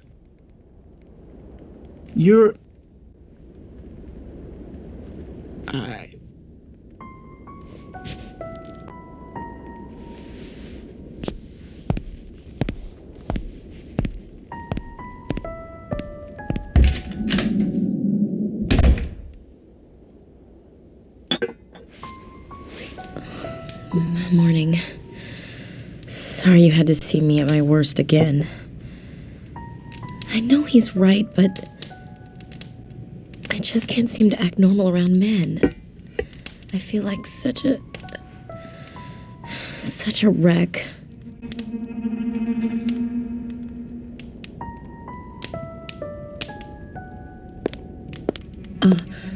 Are you going out too? Well, be careful. I'll stay here. Okay?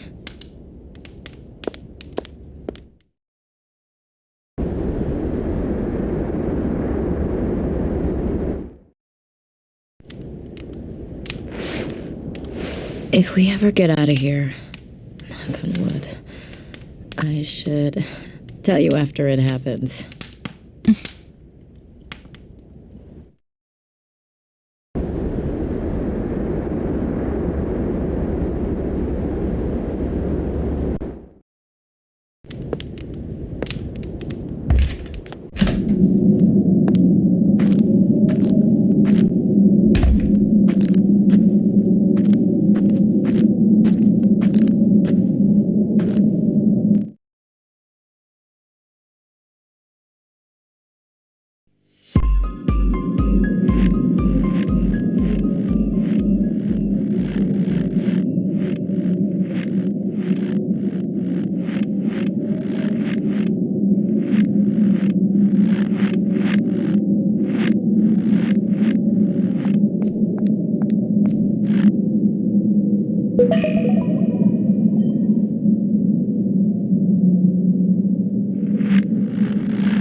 Who's there? I see. You're the final visitor prophesied in this book. Stay and listen to what I have to say about Knife's prophecy.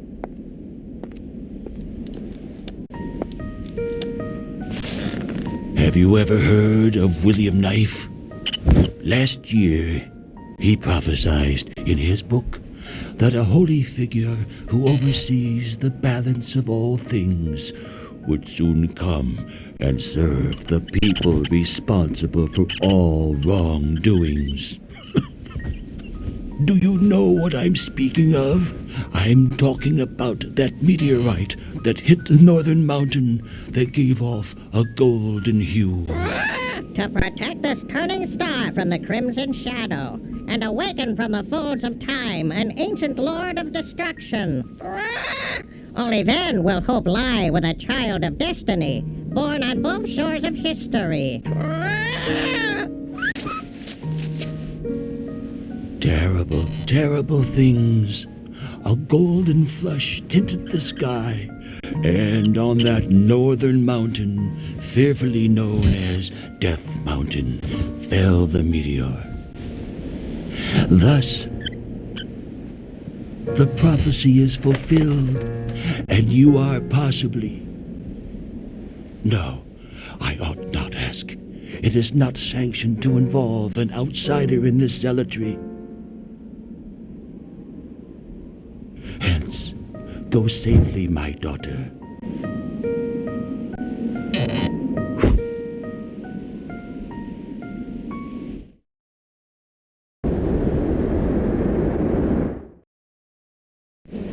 So a woman did indeed appear in the light of 3 remaining candles. 'Tis very fortuitous. Perhaps too much so. If all is according to the book, you would be the child of destiny, born on both shores of history. However, Destiny's child is she who stands before us, born on both shores of history and fated to be here at this moment.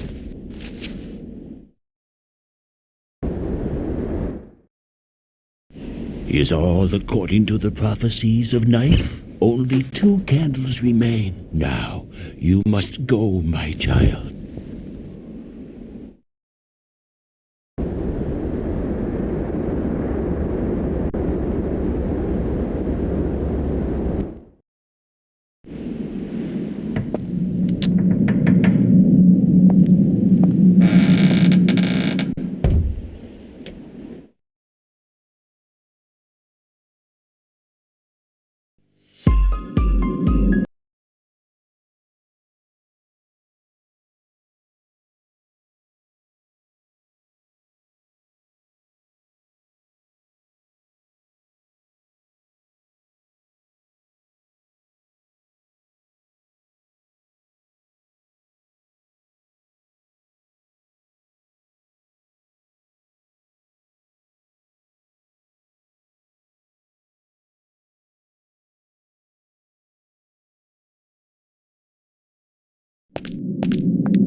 Laura, I'm so glad to see you. So glad. I just woke up and you were gone. And Kimmy's gone too. I don't know where she is.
Is that you?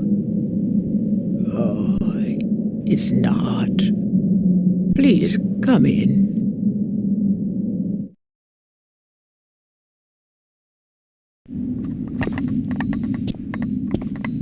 Here, have some soup. So you've been to the house.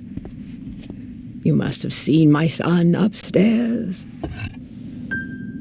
He didn't do anything bad to you, did he? Good. You see, I forced my own ambitions on him. When he was just a little boy and wanted to play with his friends, I made him practice the piano every day. Locked him in the cellar and forced him to play from morning till night. And finally, I brought him here to the middle of nowhere so he would have nothing but his piano. But as if that weren't enough, I gave him a drug called Linda. I wanted to give his fingers, his hearing, an extra touch of power. But it was the devil's medicine that I gave him. It put him on edge and brought out the worst in him. I saw it myself one day. I saw him in the barn playing. He was cutting rabbits and birds to pieces and laughing. He saw me, then approached me. "Mom," he said, and he was holding a burning log in his hand. "Mom, I can play the piano really well," he said. "I can play really well, Mom. Are you happy now?" Then I couldn't believe it. He shoved that burning log right into my face and burned me. And this is what happened.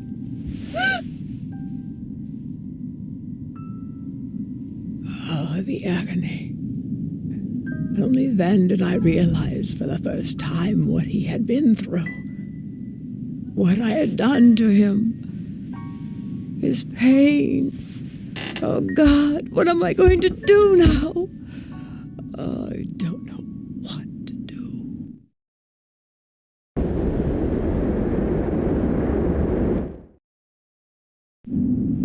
Could I interest you in some more soup?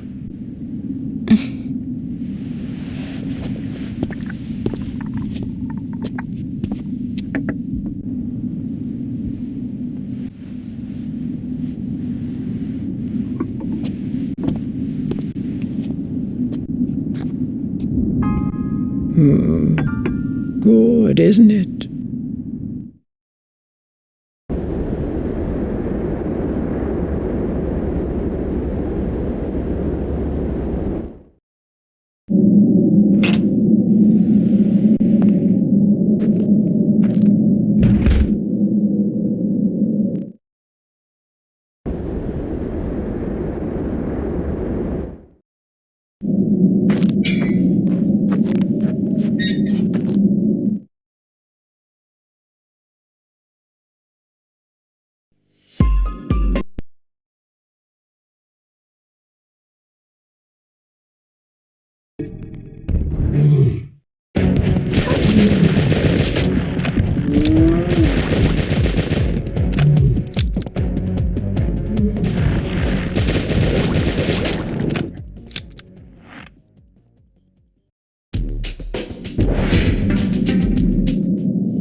Welcome back. I thought you might return. If you truly are the child of destiny, there is something I must tell you. No man is truly evil or truly good. There is only the power of evil and the power of good, and all depends on how that power is applied. I know not whether you are the destined one, but I have told you what I needed to. Perhaps the human race has gone too far. It seems that my task in life is done. I shall wait here for the last candle to burn out.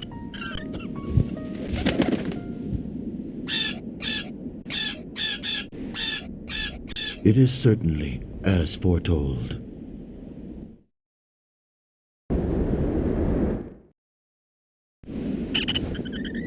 If you are indeed the child of destiny, my old heart is filled with joy. After all, I have lived so long just for this very moment.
Laura, Danny's disappeared again. When I wasn't looking. Where could she have gone? I'll go look for her. Okay. The man upstairs is gone too. I don't know what's going on here. Unless... What a pretty butterfly. What's it doing in a place like this?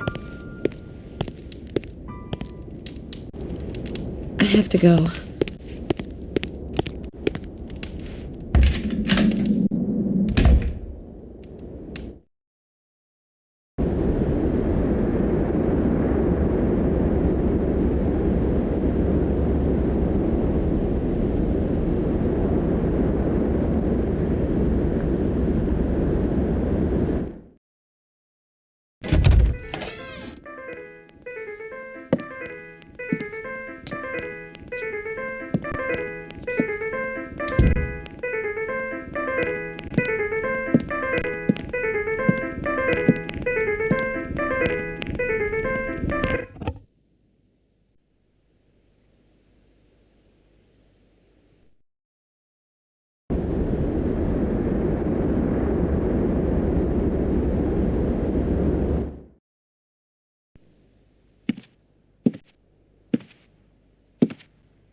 What's wrong?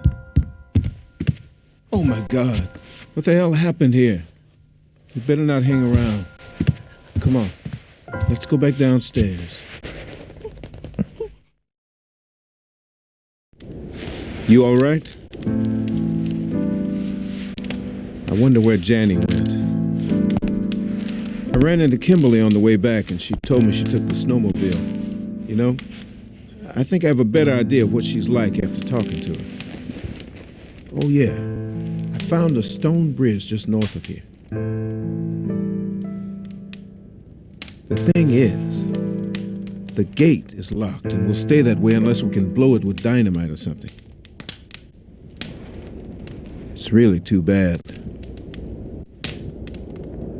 There's a large building in a mountain on the other side of the bridge. There's a weird red glow coming from the summit. I think there's something like an antenna up there. You can bet on it. It could be the source of the signal my team was tracking.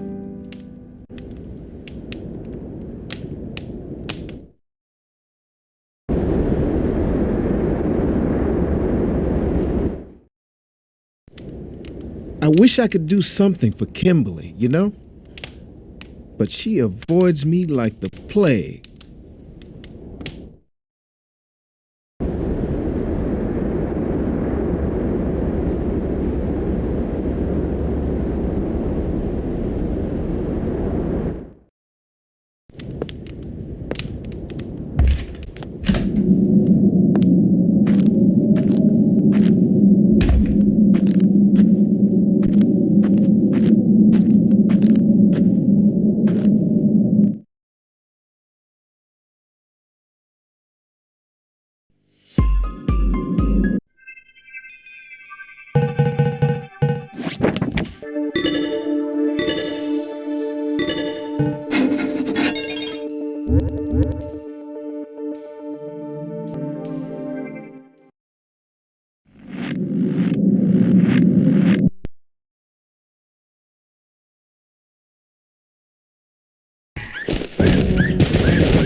That looks like an explosive.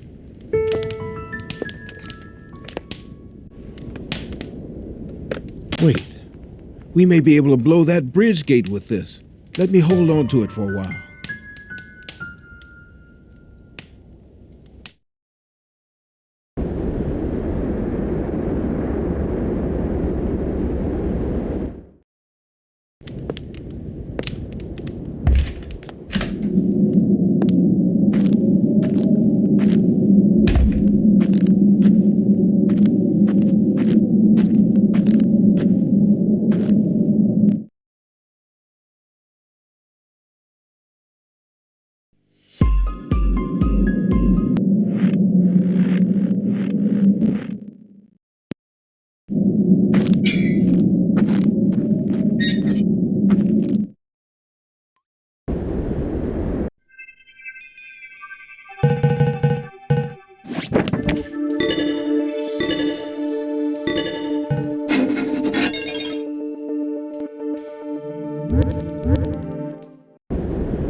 Wait.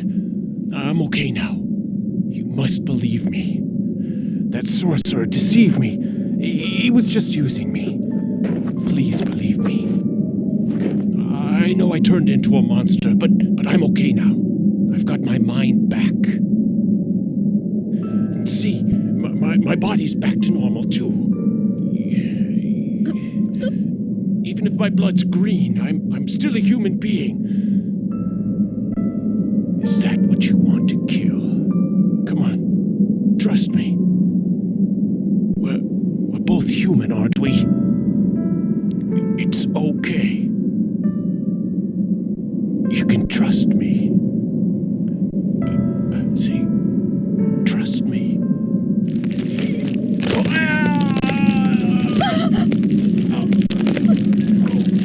No, not again!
We were wrong.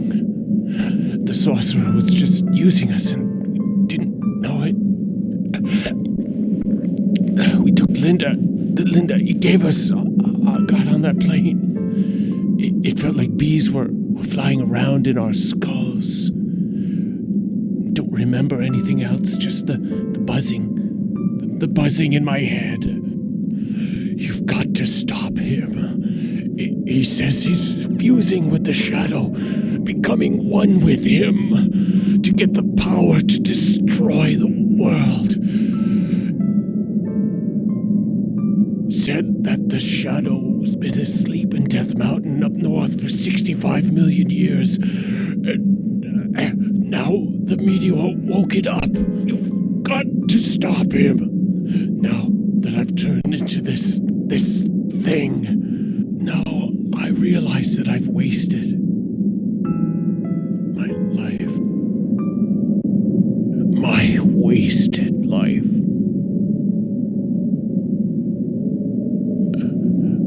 Dying feels kind of good. Thanks. Could you close my eyes?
I'm not doing this! No! No, please forgive me! No!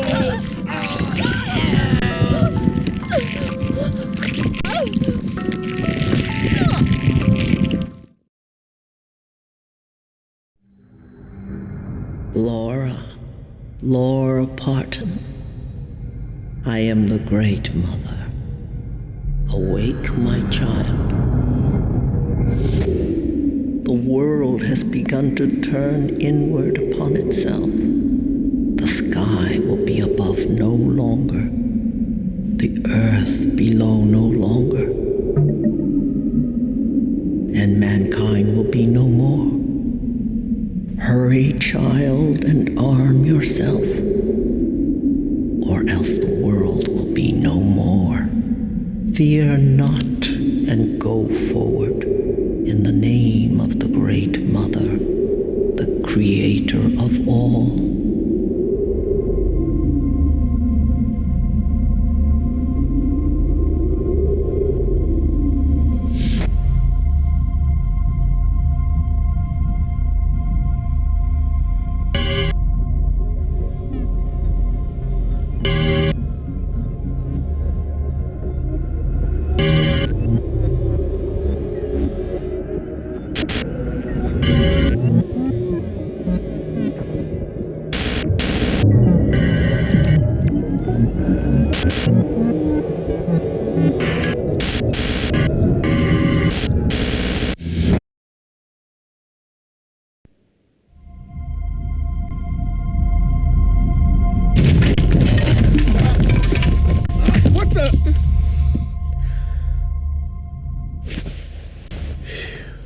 again. Scared the hell out of me. Almost gave me a heart attack. Let me guess. The yellow light again.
We just had some company. I mean, I guess we're the company, but you know that guy upstairs? His mother came over.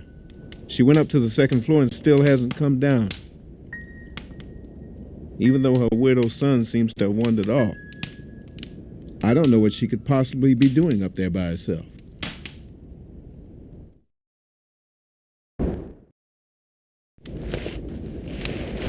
Say, how do you think Kimberly's doing?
Jenny come back yet? She's not out here either. If we could just open the damn gate, we could cross to the other side, but I guess there's nothing we can do now, except go back into the house.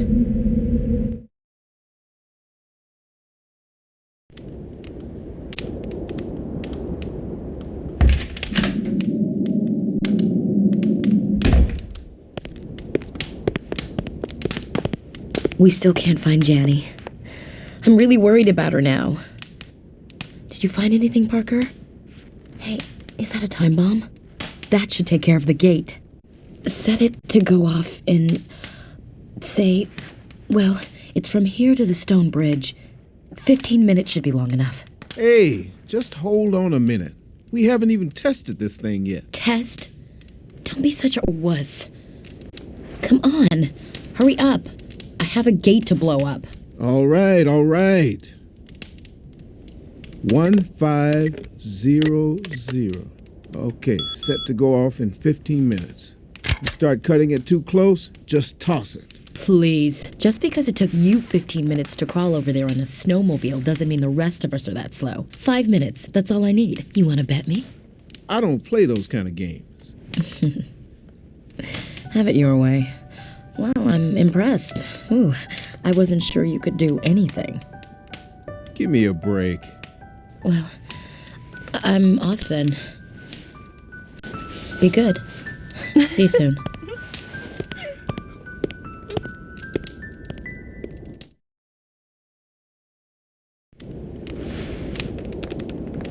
Hey, what do you think of her? To tell you the truth, I had my doubts about her at one point. I thought maybe she'd already gone floral, turned into a monster already. I guess I was wrong.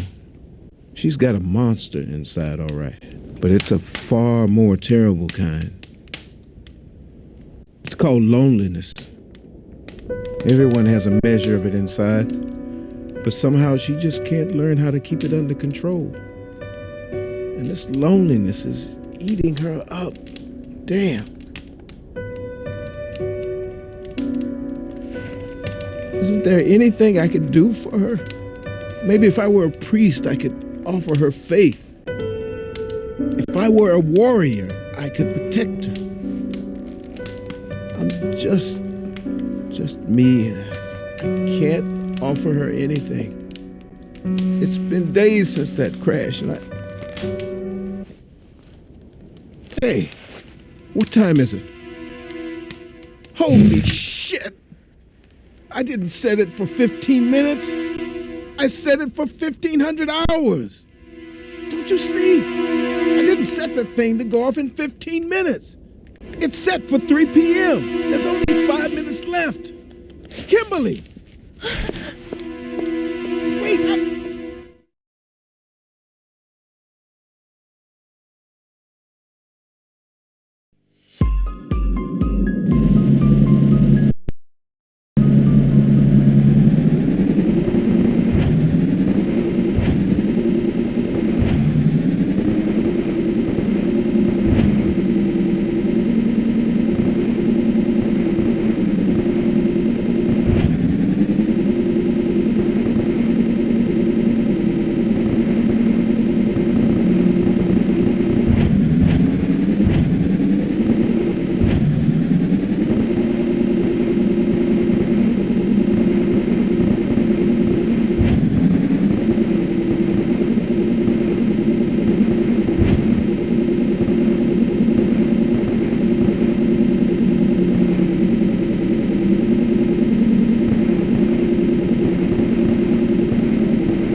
think you're doing? We have to blow this gate.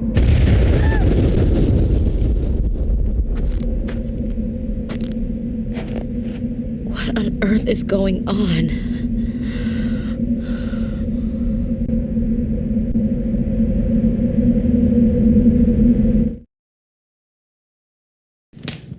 What's with you? You said you wanted to help me. I was this close to getting killed, and if I had, it would have been all your fault. I'm so sorry. Engineer. Yeah, right. Murderer is more like it. So you think you can just do what you please with my life, is that it? You have no idea how glad I am to see you. Get out. It makes no difference to me whether you're here or not. Just get out of my sight. Just get out of here.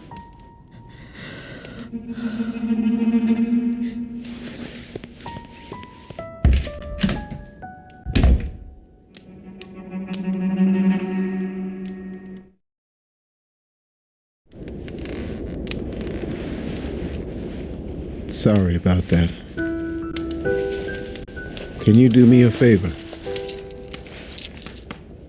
This is kind of my lucky charm. I think it's better for Kimberly to have it instead of me. If you don't mind, could you please give it to her?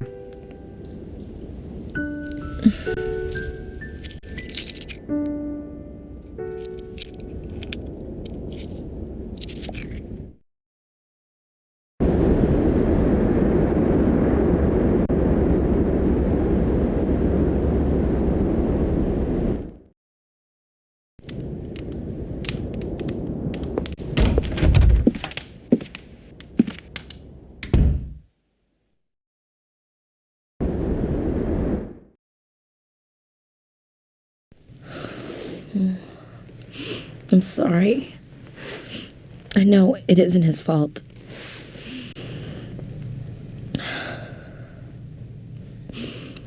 But I just went off anyway. Can I tell you something? I lost my father when I was very young. He died and left nothing but a huge debt. Every day, the loan sharks would show up at the house, and every day, they would take it out on my mother. I'll never forget finding her that January morning. My mother killed herself. She put a bullet in her head. They showed up that day too. And then, when they realized they could never lay their dirty hands on her ever again, they came after me. I grabbed the revolver from my mother's hand and I fired at them. Then I escaped through the window and I ran away. And every night since, that morning has repeated in my dreams. The thing is, I started taking Linda to deal with my dreams. But I just can't deal with men anymore. I can't even face him in the same room. That's why when Parker said he just wanted to protect me, no man has ever said a thing like that to me before. I didn't know how to react, but I'm going to apologize to him in the morning. I know I can trust him. And this time,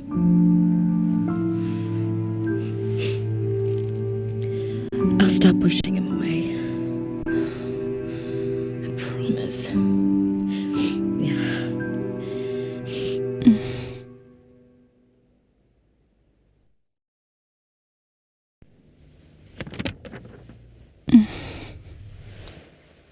Sorry. Did I wake you? I'm, well, writing a poem. I thought I'd show it to Parker. Do you think he'll read it?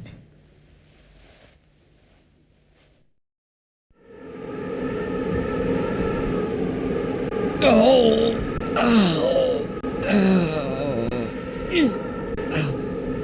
Oh, Laura. I'm so sorry I woke you. I've started to feel these stabbing pains throughout my body.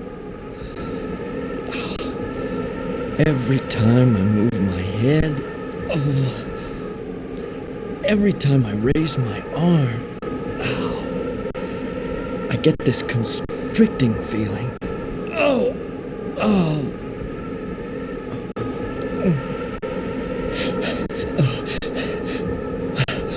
It's okay. It's okay. I'm fine. Thanks. Don't worry about me. Laura, I'm supposed to take care of you. But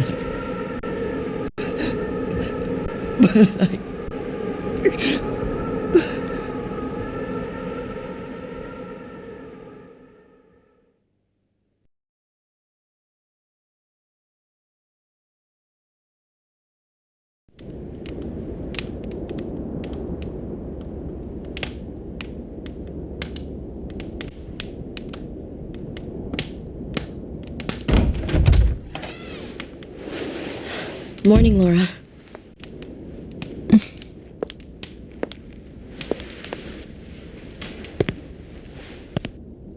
Parker, I'm sorry about last night. Stay away from me.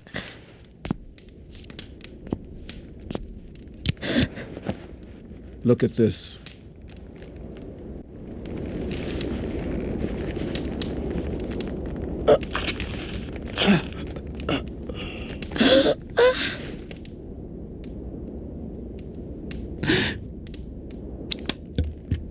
I've somehow been infected.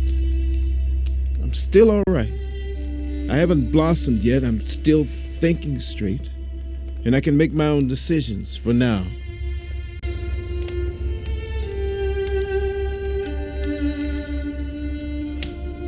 But it's only a matter of time, and I can't risk harming you two. I gotta go. You can't. You'll be all right. You're not like the dinosaurs. You have this, and this too.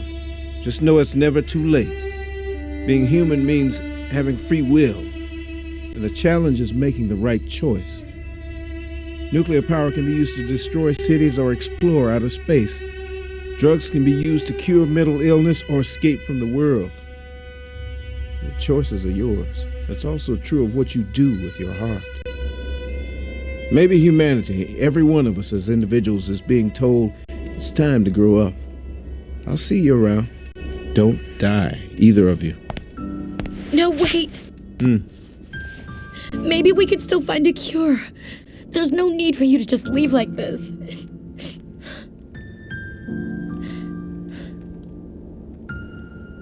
Do you think you'll miss me when I'm no longer myself?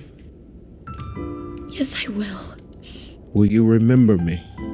Of course. Then just smile for me. Smile for me, Kimberly.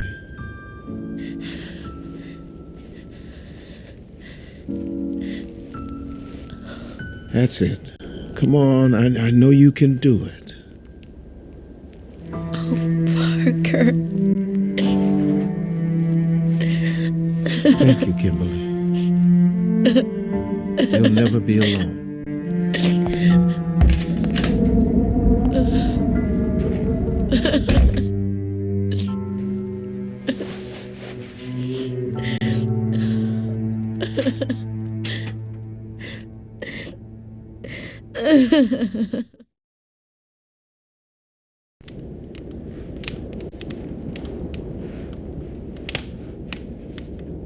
I went to sleep last night after I wrote that poem for him.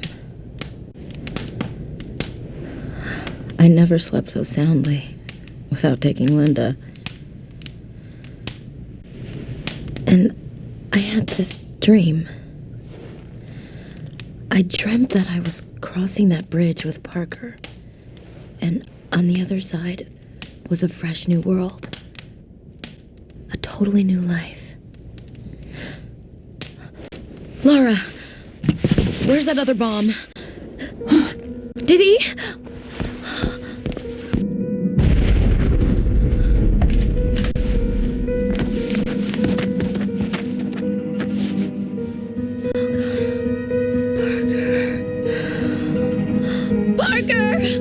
Oh no!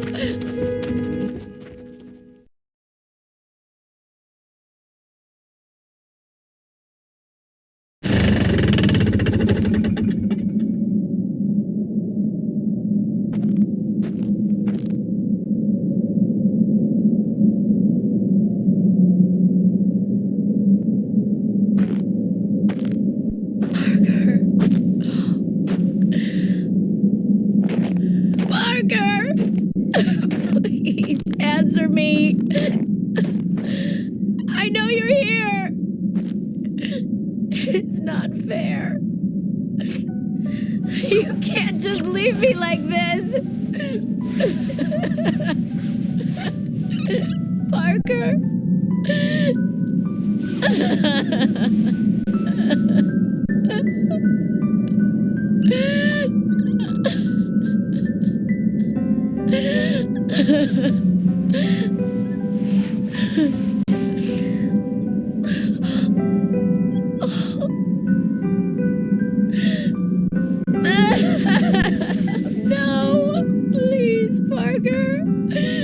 No.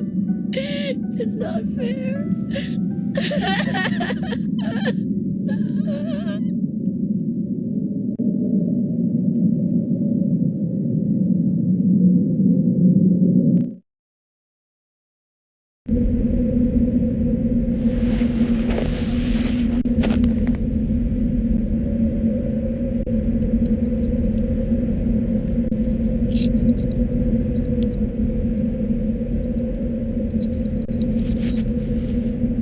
It's Parker's.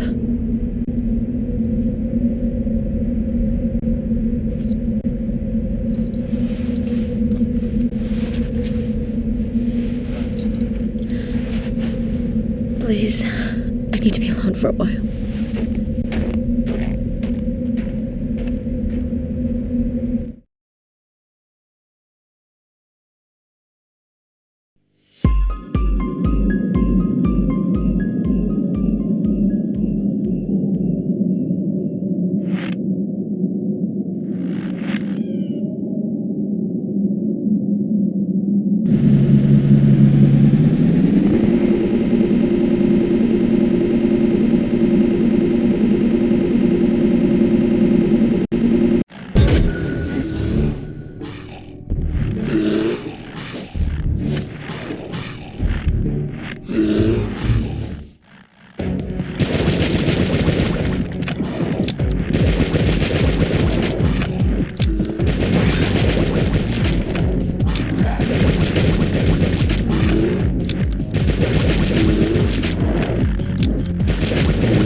been hiding because I was so scared. Kimmy was acting weird to me. And that man upstairs, too. She...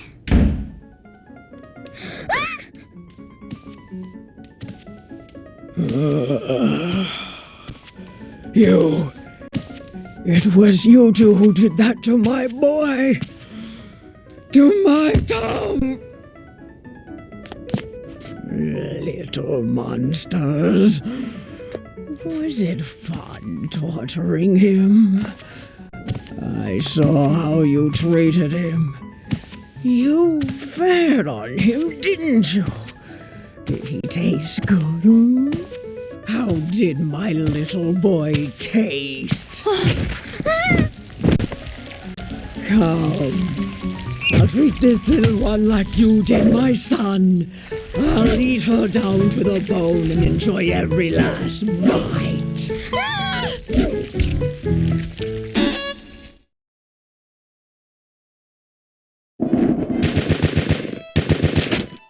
Tom, Kenji! I wasn't very good at racing, was I bought the Steinway piano you always wanted. I tried to invest my own dreams and ambitions on you. Please! I bought the Steinway piano you always wanted.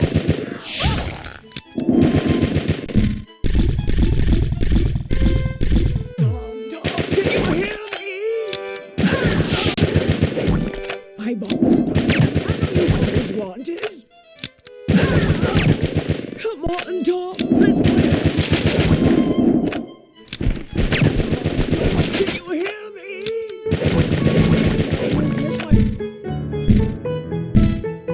My own dreams and ambitions on you. Please forgive me. I wasn't very good at racing, was I tried to impress my own dreams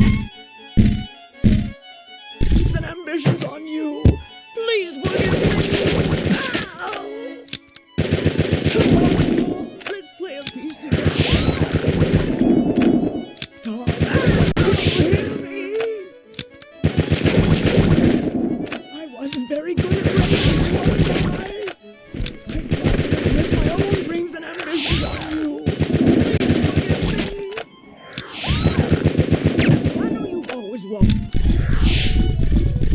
Wanted. I wasn't very good at raising you, was I bought the Steinway piano you always wanted. Can you hear me? I bought the Steinway piano you always wanted. I wasn't very good at raising you, was I tried to invest my own dreams and ambitions on you. Please forgive me. I wasn't very good at racing, was I? The Steinway piano you always wanted. Can you hear me?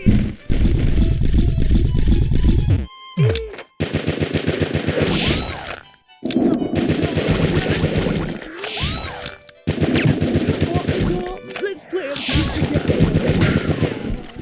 Can you hear me?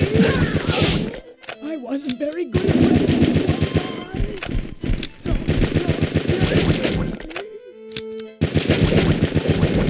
I tried to impress my own dreams and ambitions on you. Please forgive me. I bought the Steinway piano you always wanted. Impress my own dreams and ambitions. Please forgive me. I bought the Steinway piano you always wanted. I tried to impress my own dreams and ambitions on you. Please forgive me. Come on, let's together. Tom, can you hear me? Tom,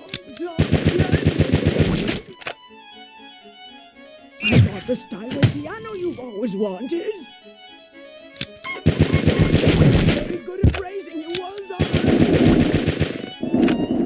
bought the Steinway piano.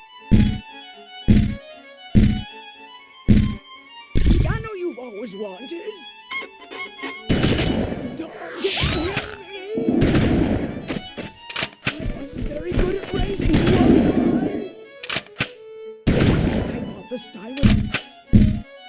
The piano you've always wanted. Tom, can you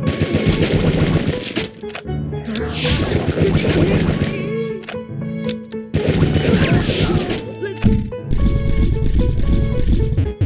play a piece together. I got the Steinway piano you've always wanted. Come on, Tom, let's play a piece together. Tom, can you hear me? Tom. Come on, Tom, let's play a piece together. I tried to impress my own dreams and ambitions on you. Please forgive me. I wasn't very good at praising you, was I? I bought the Steinway piano. Come on, Tom.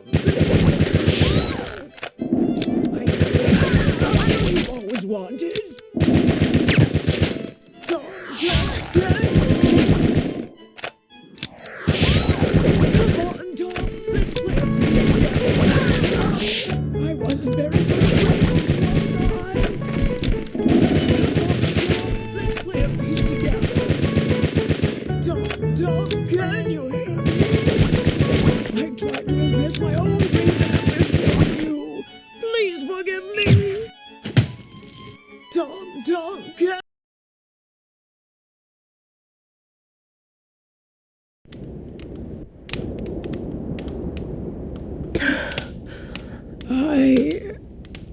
I wanted so much to play a duet with you, Tom.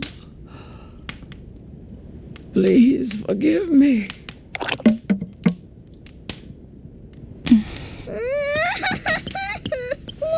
Laura, I'm so scared. That's what Kimmy did. She wasn't a monster, but I went upstairs because the door was open, and I saw Kimmy, and she was doing mean things to that man. And then Kimmy saw me, and she started chasing me too.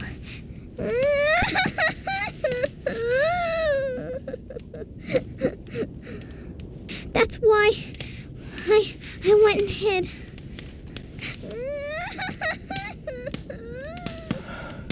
So that's what's been happening. Oh, God. I don't remember anything, but if Janny says so, I must have... Laura, I'm gonna find Parker and be with him. I'm not alone anymore. I'm not afraid of the loneliness. No. Not anymore. Yeah. I wish I hadn't lived to do these things. But until just a few days ago, I had nothing to even regret losing. If I could go back in time and see myself the way I was, I would give her a hard slap across the face. Then I'd take her to meet you and Parker. And I would tell her, these are your friends, starting today.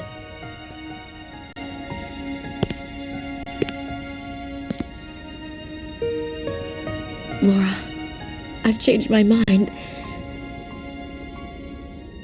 If I could just have another chance at life, I'd like to be reborn as myself. And I'd like to have you as my friend again.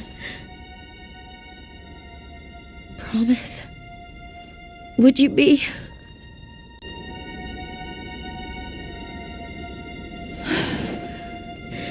Thank you. Thank you. I'm going now. Don't turn around, please. Please.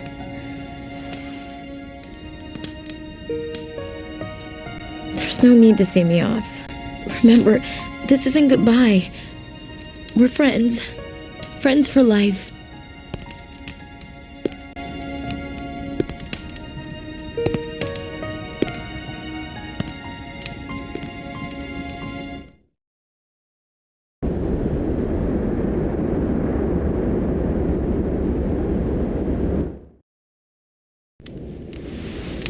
don't know what to do. Laura, don't ever leave me alone, okay? Please.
Parker really dead?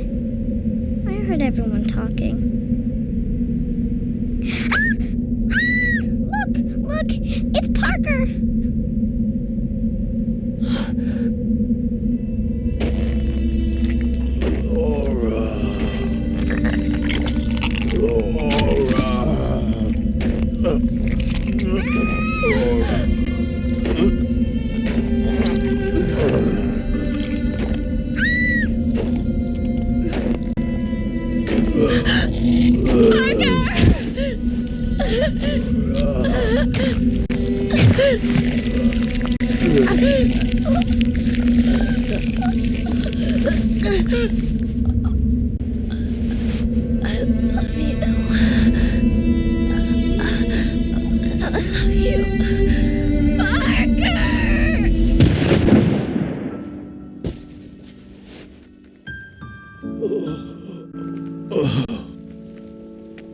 Kimberly.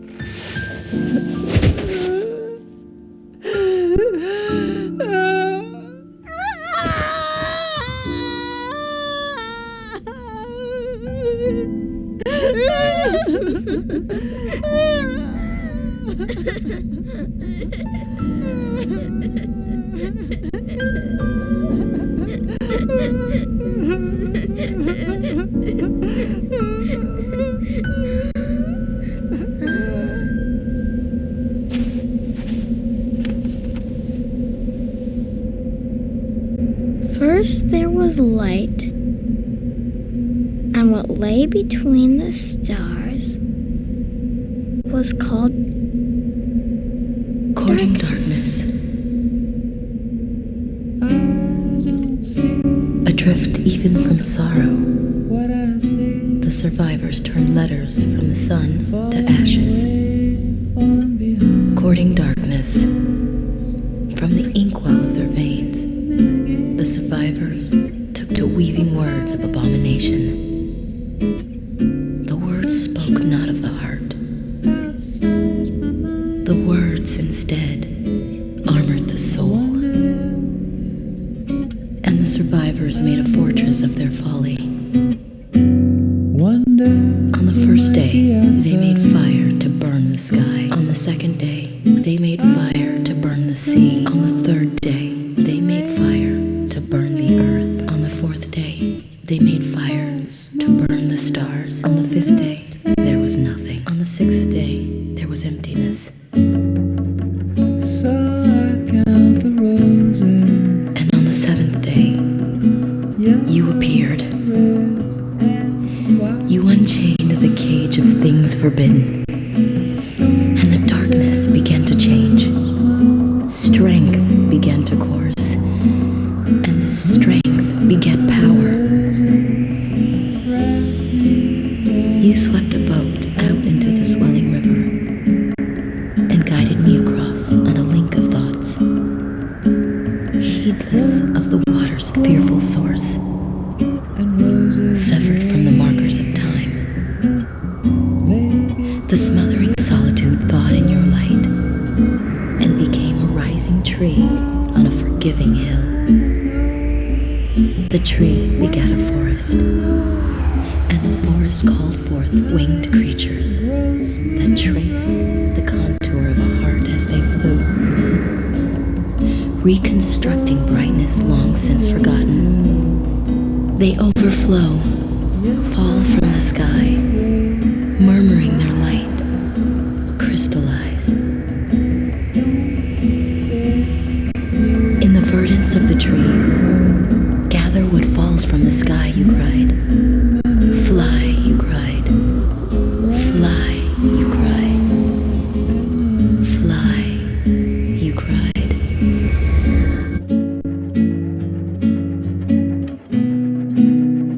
And when the gods arrived, as life finally came to an end, as it started, they saw boundless joy, and they knew it was your doing. What you guarded in their stead is the brightness that shines within. What you guarded in their stead, I shall call love. And understand at last that first there was light.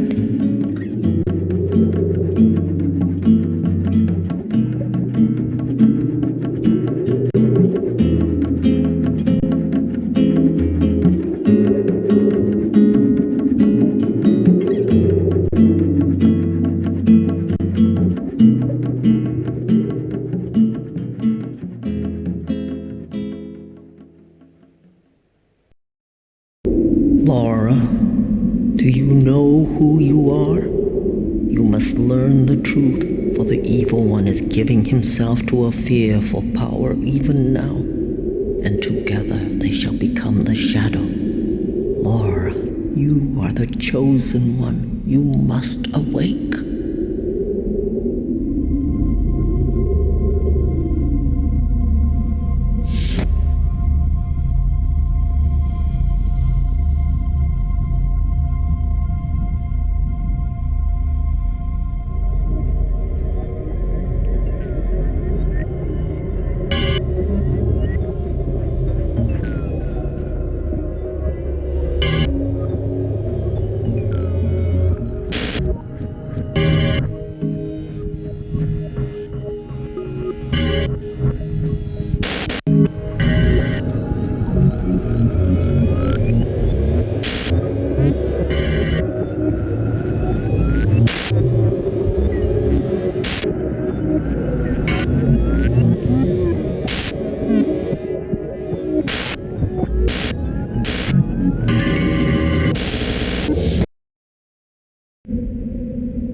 Let's go, Laura.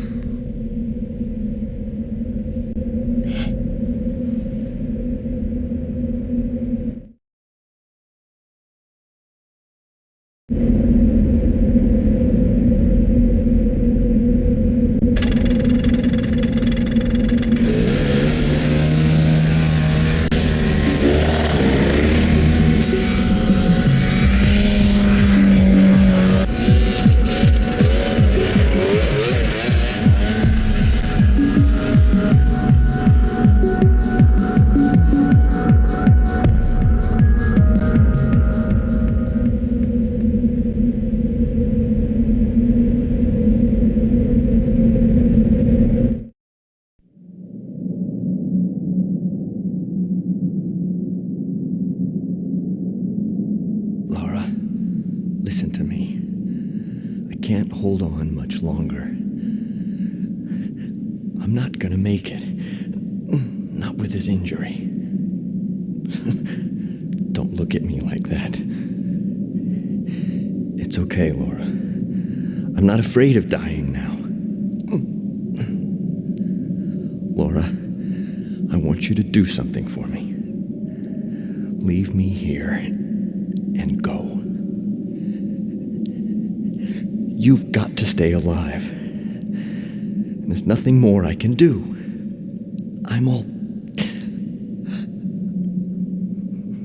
Please, Laura, don't look so sad. You have no idea how happy I've been spending my last days with you. You kept me going.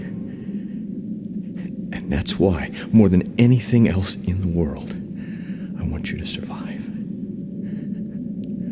The moment I saw you on that plane, I knew I had to keep you safe. I don't know why, but I just knew I had to. That's why you've got to survive. All I can offer now is to leave you with a smile.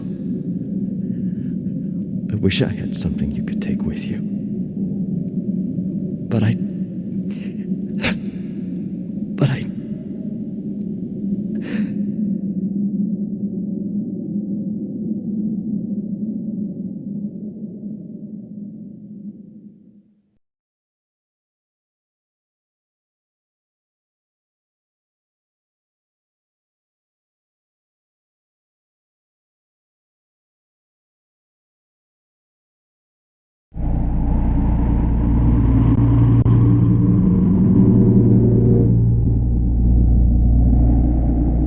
I shall be known as Death, the final destroyer, the great shadow.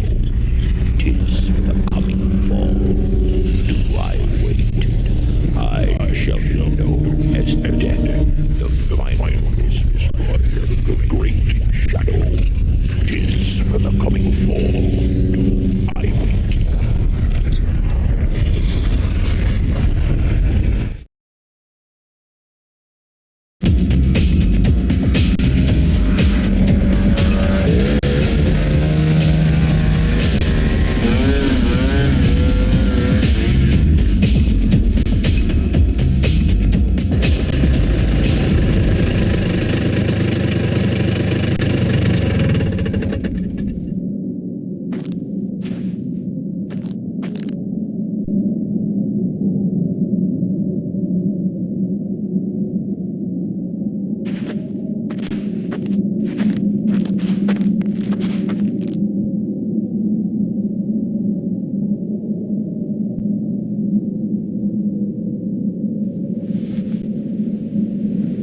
You don't want to lose it. It's a precious gift from your mother, Laura.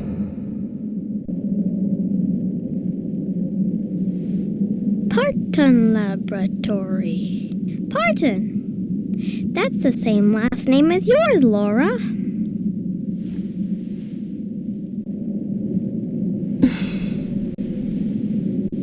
This is the Lucy Parton Laboratory.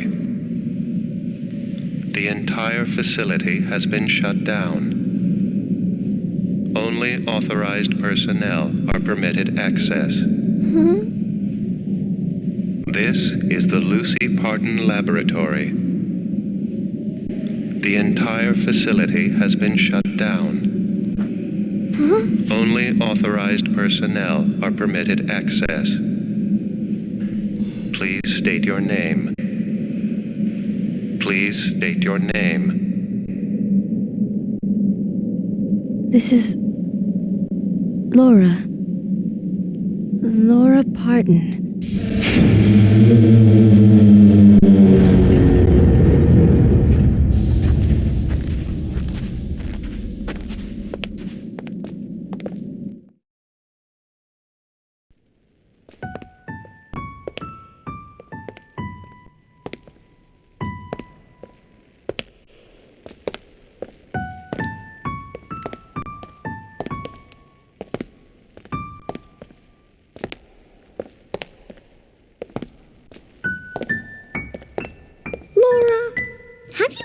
Before?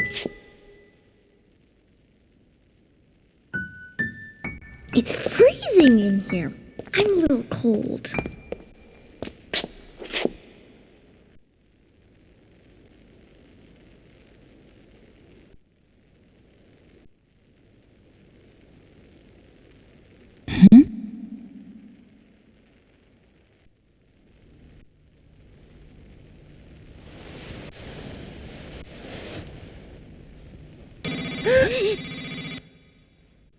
DNA scan completed.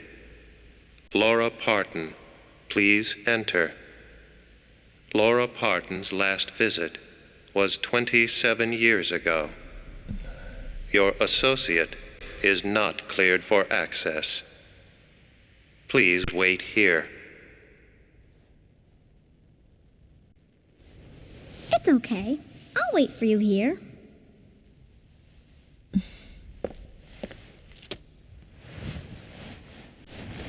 I know you'll come back. I'll wait for you.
Welcome. On behalf of the Lucy Parton Laboratory, I would like to welcome you to the Visitor Center. Please press any button for the information you desire.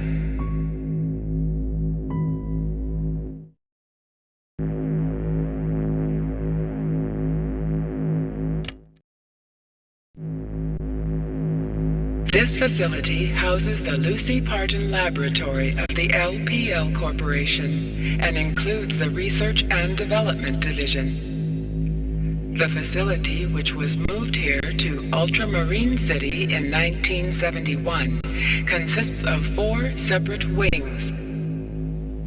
The Visitor Center, which also serves as the showroom, the main laboratory, where the actual research is conducted, the Parton Tower office complex, and the library, where all data is archived.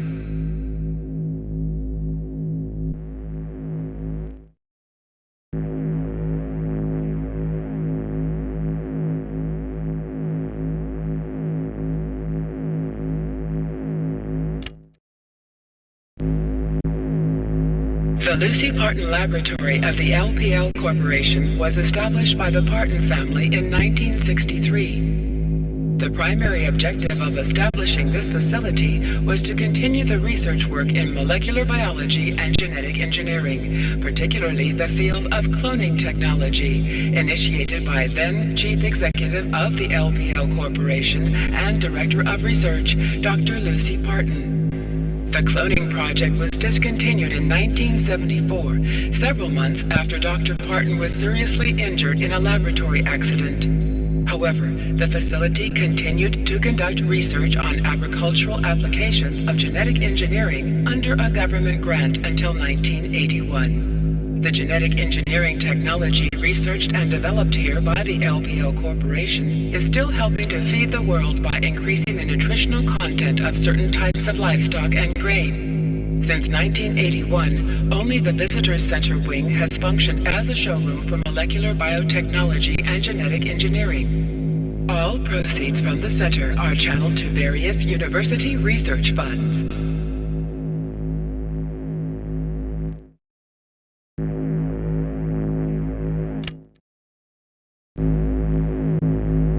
Dr. Lucy Parton, Chief Executive of LPL Corporation and Director of the Lucy Parton Laboratory, was born in 1932 in Chicago, Illinois. After a brilliant and much accelerated academic career, she and her father, the well-known entrepreneur and former LPL chairman Roy Parton, founded the Lucy Parton Laboratory in 1957, an institute dedicated to research in molecular biology, particularly the then-fledgling field of genetic engineering. Lucy Parton is especially well known for her work on mammoth cell cloning, a project that began in 1963 with the discovery of a perfectly preserved woolly mammoth found in the subarctic permafrost. Dr. Parton also left lasting marks in other fields, such as medicine and agriculture, before her life and work were cut short in 1973 by a research-related accident.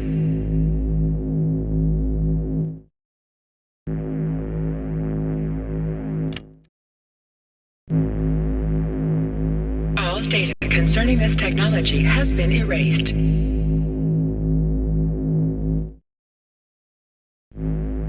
Laura Parton, a level D+ key has been issued in your name. You may access the main laboratory.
You've come very far, Laura. I am Lucy. Your mother. I've been waiting for you. Laura, I'm right here.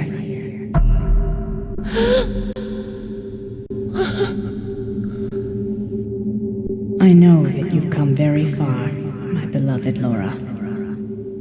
It all began 38 years ago with a genetic memory asleep in a wall of Arctic ice. In 1963, I began working on a special project using cloning technology to bring mammoths back from extinction. My team discovered a perfectly preserved mammoth specimen in the winter permafrost of northern Canada in 1971.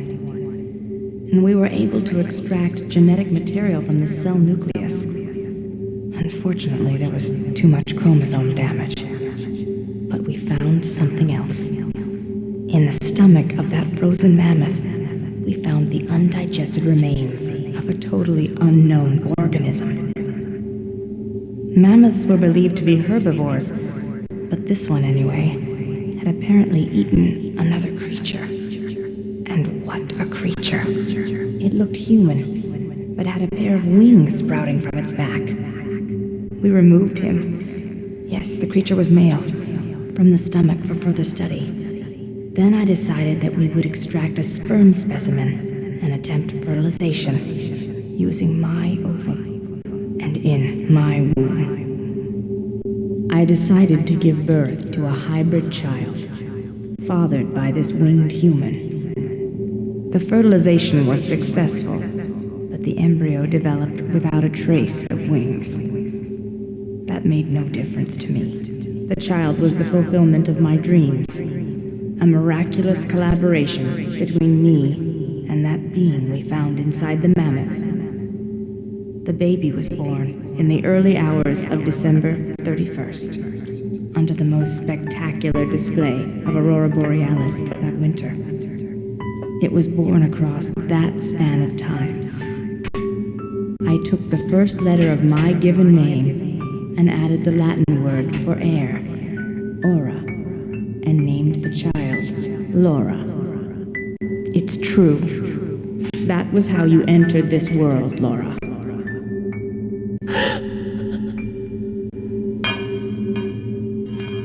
When I was in labor with you, I had a vision. Something akin to the will of the cosmos spoke to me and described something important.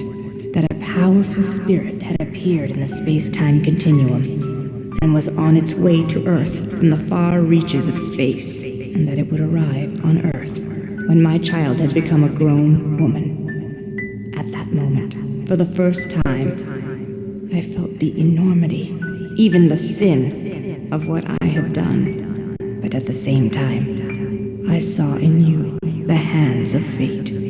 Then, 7 days later, my own life ended. But others at this institute and the government wanted to repeat the experiment. They wanted to bring those winged human beings of prehistoric times back to life. They transferred my mind and will to this, to Xylo, but without a compatible ova or a willing surrogate in which to bring the embryo to term. Their efforts ended in failure. Look.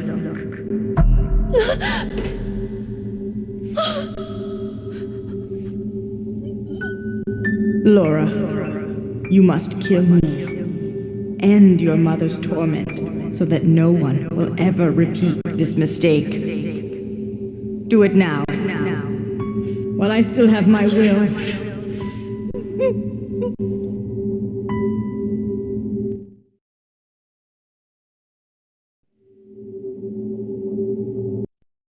Laura, please, kill me. Kill me, Laura. Laura, please, kill me. Kill me. Kill me.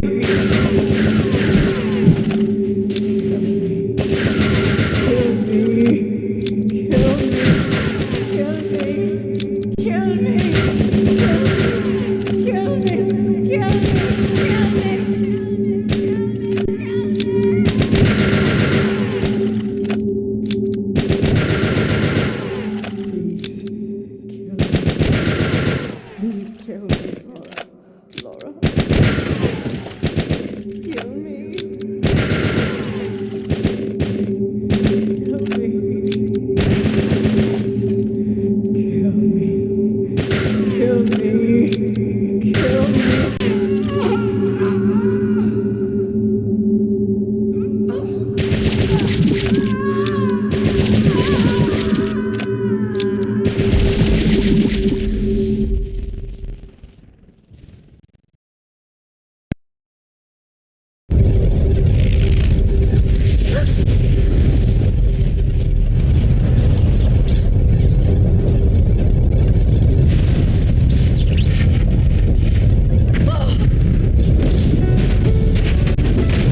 Thank you, Laura.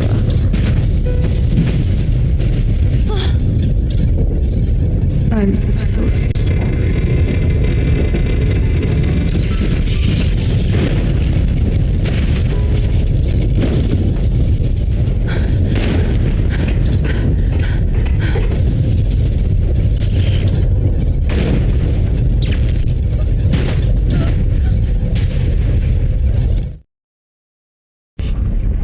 I shall be known as Death, the final destroyer, the great shadow.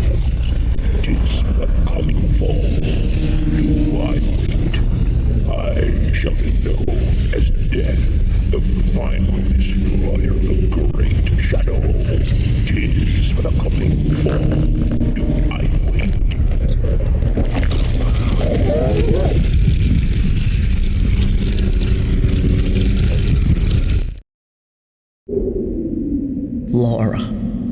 Laura Parton. The evil one has joined himself to a fearful power and has been remade. The evil one knows you, my child, and shall seek you out.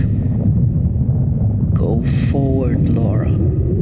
You must not stop, no matter what.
Laura, what am I doing here?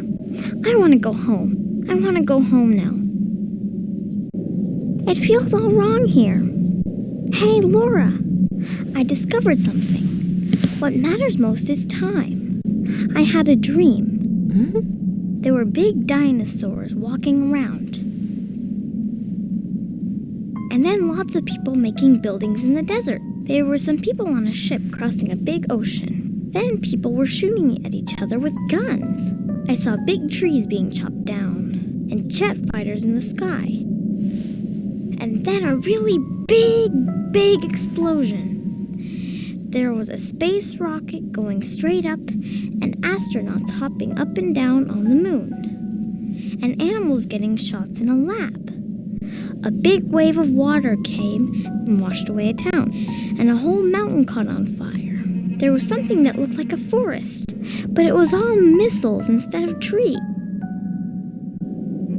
It was kind of like when you fast forward a long movie. But I knew it wouldn't go the other way. And I thought that's what's really important. Time is the only thing that can't go back. It's kind of like a lesson. Like Grandpa teaches me.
Laura, get up, Laura. You must climb a mountain that awaits you to the north and make the fiercer power your own. You must become one with that power. Only then can you save your world and I.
Laura Parton, I am the Great Mother. Awake now, Laura, my child. And Laura, know the planet you inhabit. Know the time you move through it. Awaken the memories that sleep within you. Laura, you must know and feel everything. This is Mother Earth. This is your home. Awake unto it.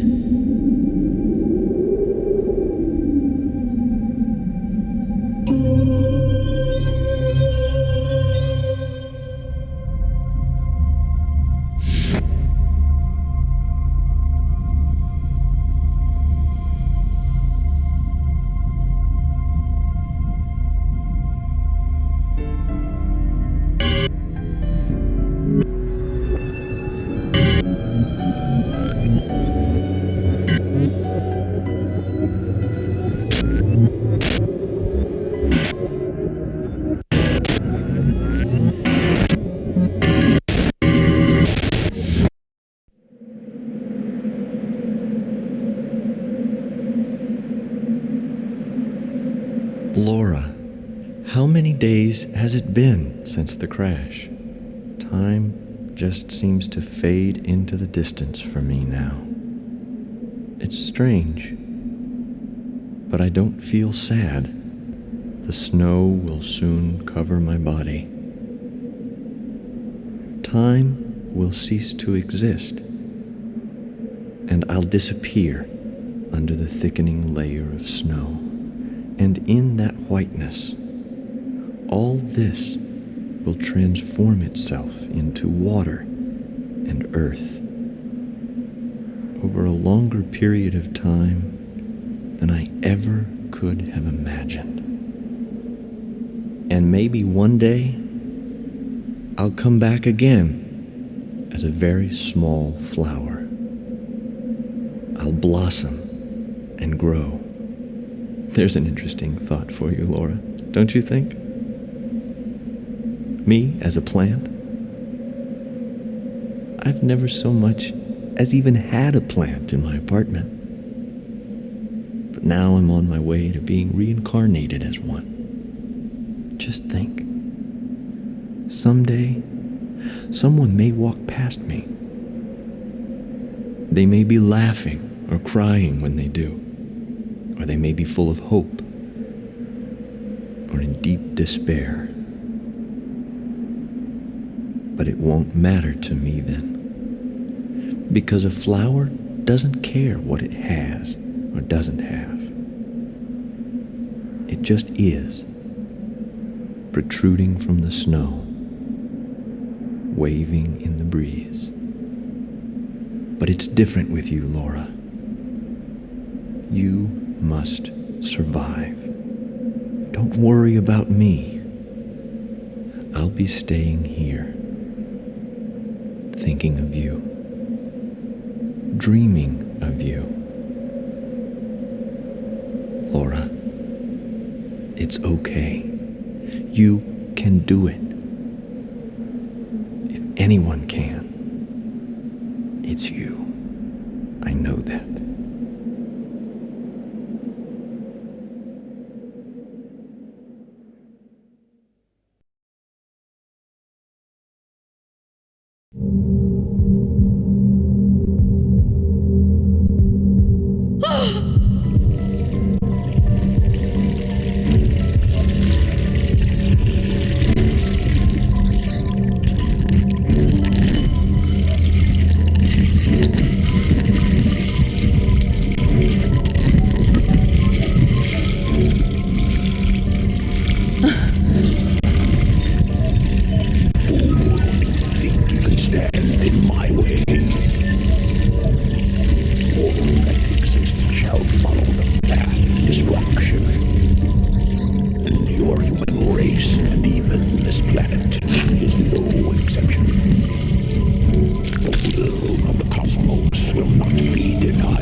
Then a fool you shall die.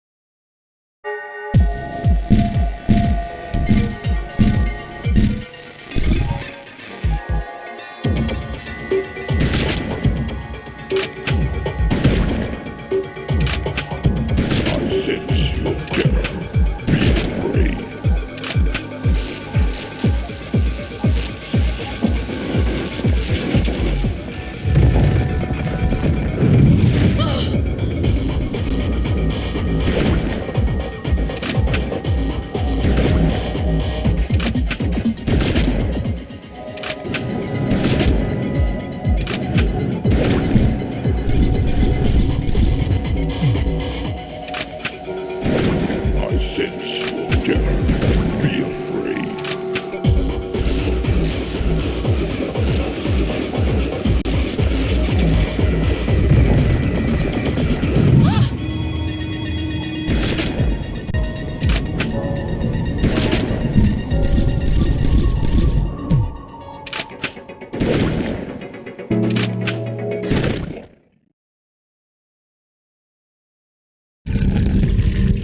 I feel your helplessness, your terror. Your feeble attacks are nothing. So futile in the face of my awesome power. Now you shall experience my true power.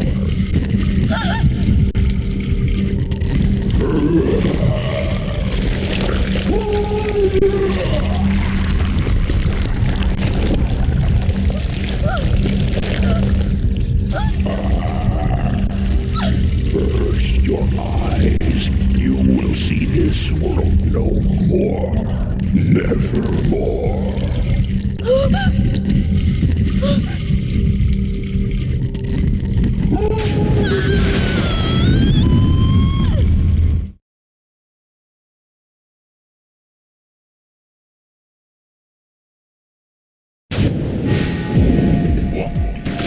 Accomplish with this foolishness.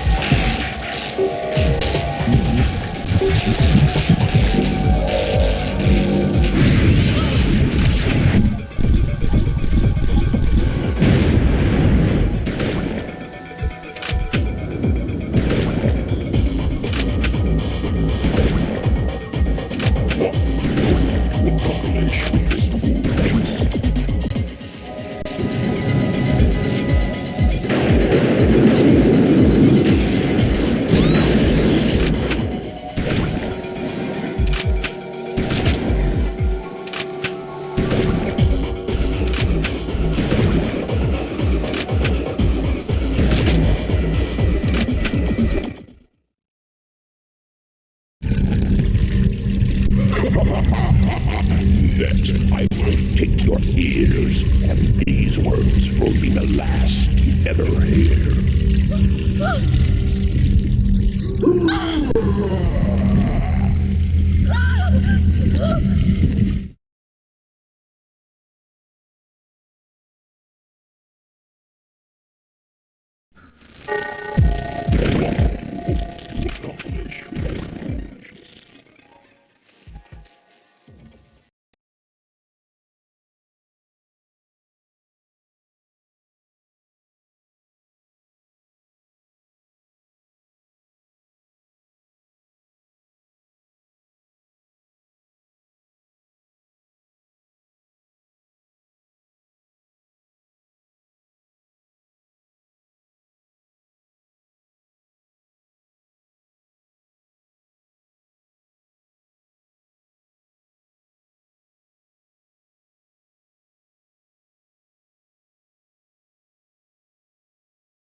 How do you feel now?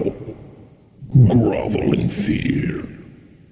First you are blind, then you are deaf, and now you will move no longer. Do you understand what that means. Death, it means death. The certain death that is yours, and you will be lost in the vast abyss for all eternity.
Laura, I guess it's time to say goodbye. Oh, Laura, don't be sad. You'll be all right. It's okay. You'll be able to make it through. And look, I have something special to give you. Here it is. I hope you'll think of me every time you look at it. I've put it away in your keepsake. Laura, don't forget me. David. Well, I guess it's that time. Farewell. Goodbye, Laura.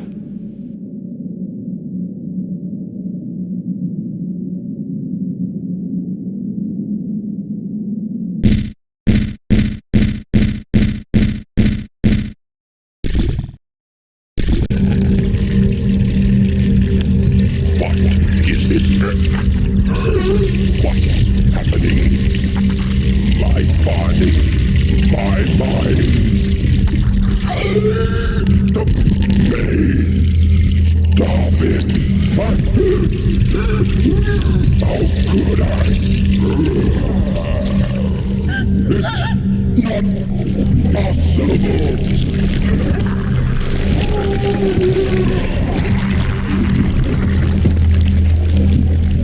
Laura, now.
Laura? Laura? Laura? Can you hear me? The evil here has been destroyed. You can move again now. Laura, the time has come for you to bond with that fearsome power. Though you cannot see nor can you hear, you must slowly go forward, my child, one step at a time. And with this new power, this unknown force, you will bring salvation. You, Laura, will save your world. Feel the earth underfoot, my child. Awaken the sleeping memory of your wings, and believe in the power that lies in the palm of your hands.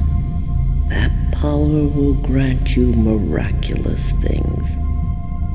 Now go, my child.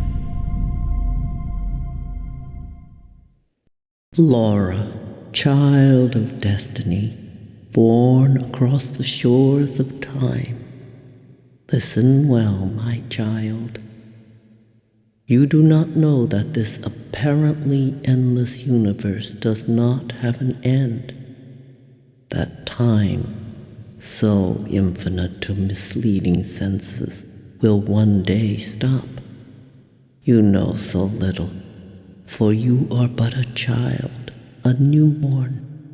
You must journey forth again, and this voyage will be far longer and much more terrifying. Now is the time to find him. Do you remember? Do you remember the name of the one who saved you? It was he who safeguarded your soul. Go and find him, and thus forge that power at last into one. Laura, my child, call his name. Speak his name, so that all lives and all that will be born shall be saved. Call him and recreate yourself as you were meant to be. Now, Laura. David.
You, dropped this.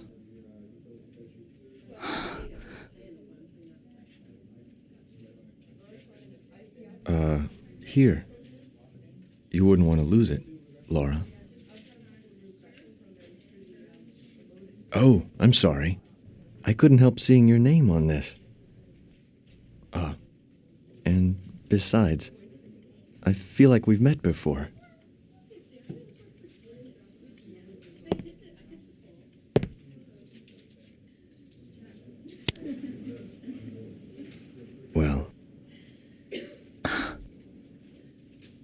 Hey, that book you have, you read Kimberly Fox? I've read some of her work. I've never met anyone else who's even heard of her.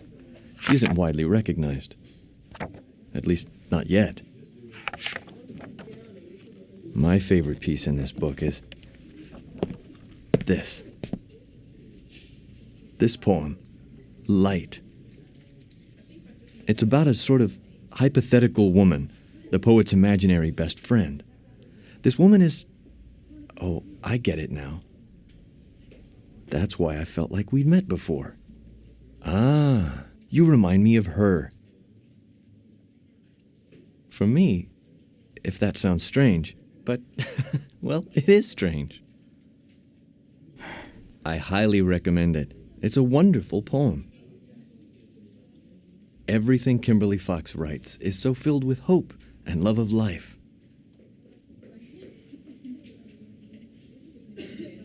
Oh, Laura, look.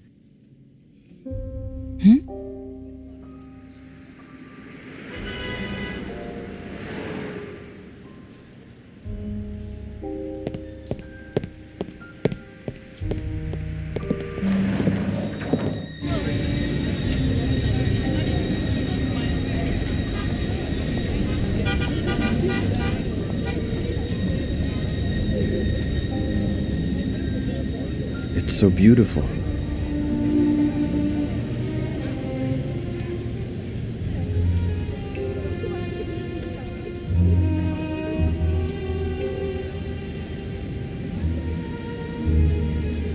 Well, anyway, I guess I'll be going.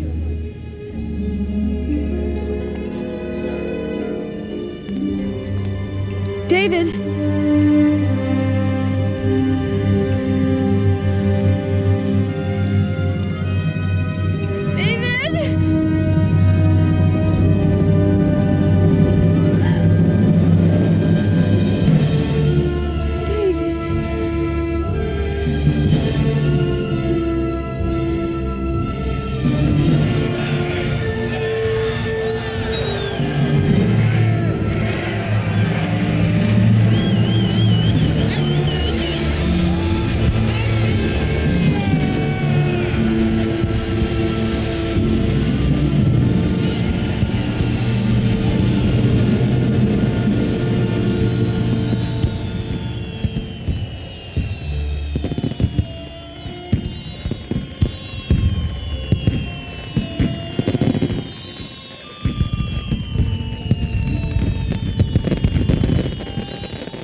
Thank you.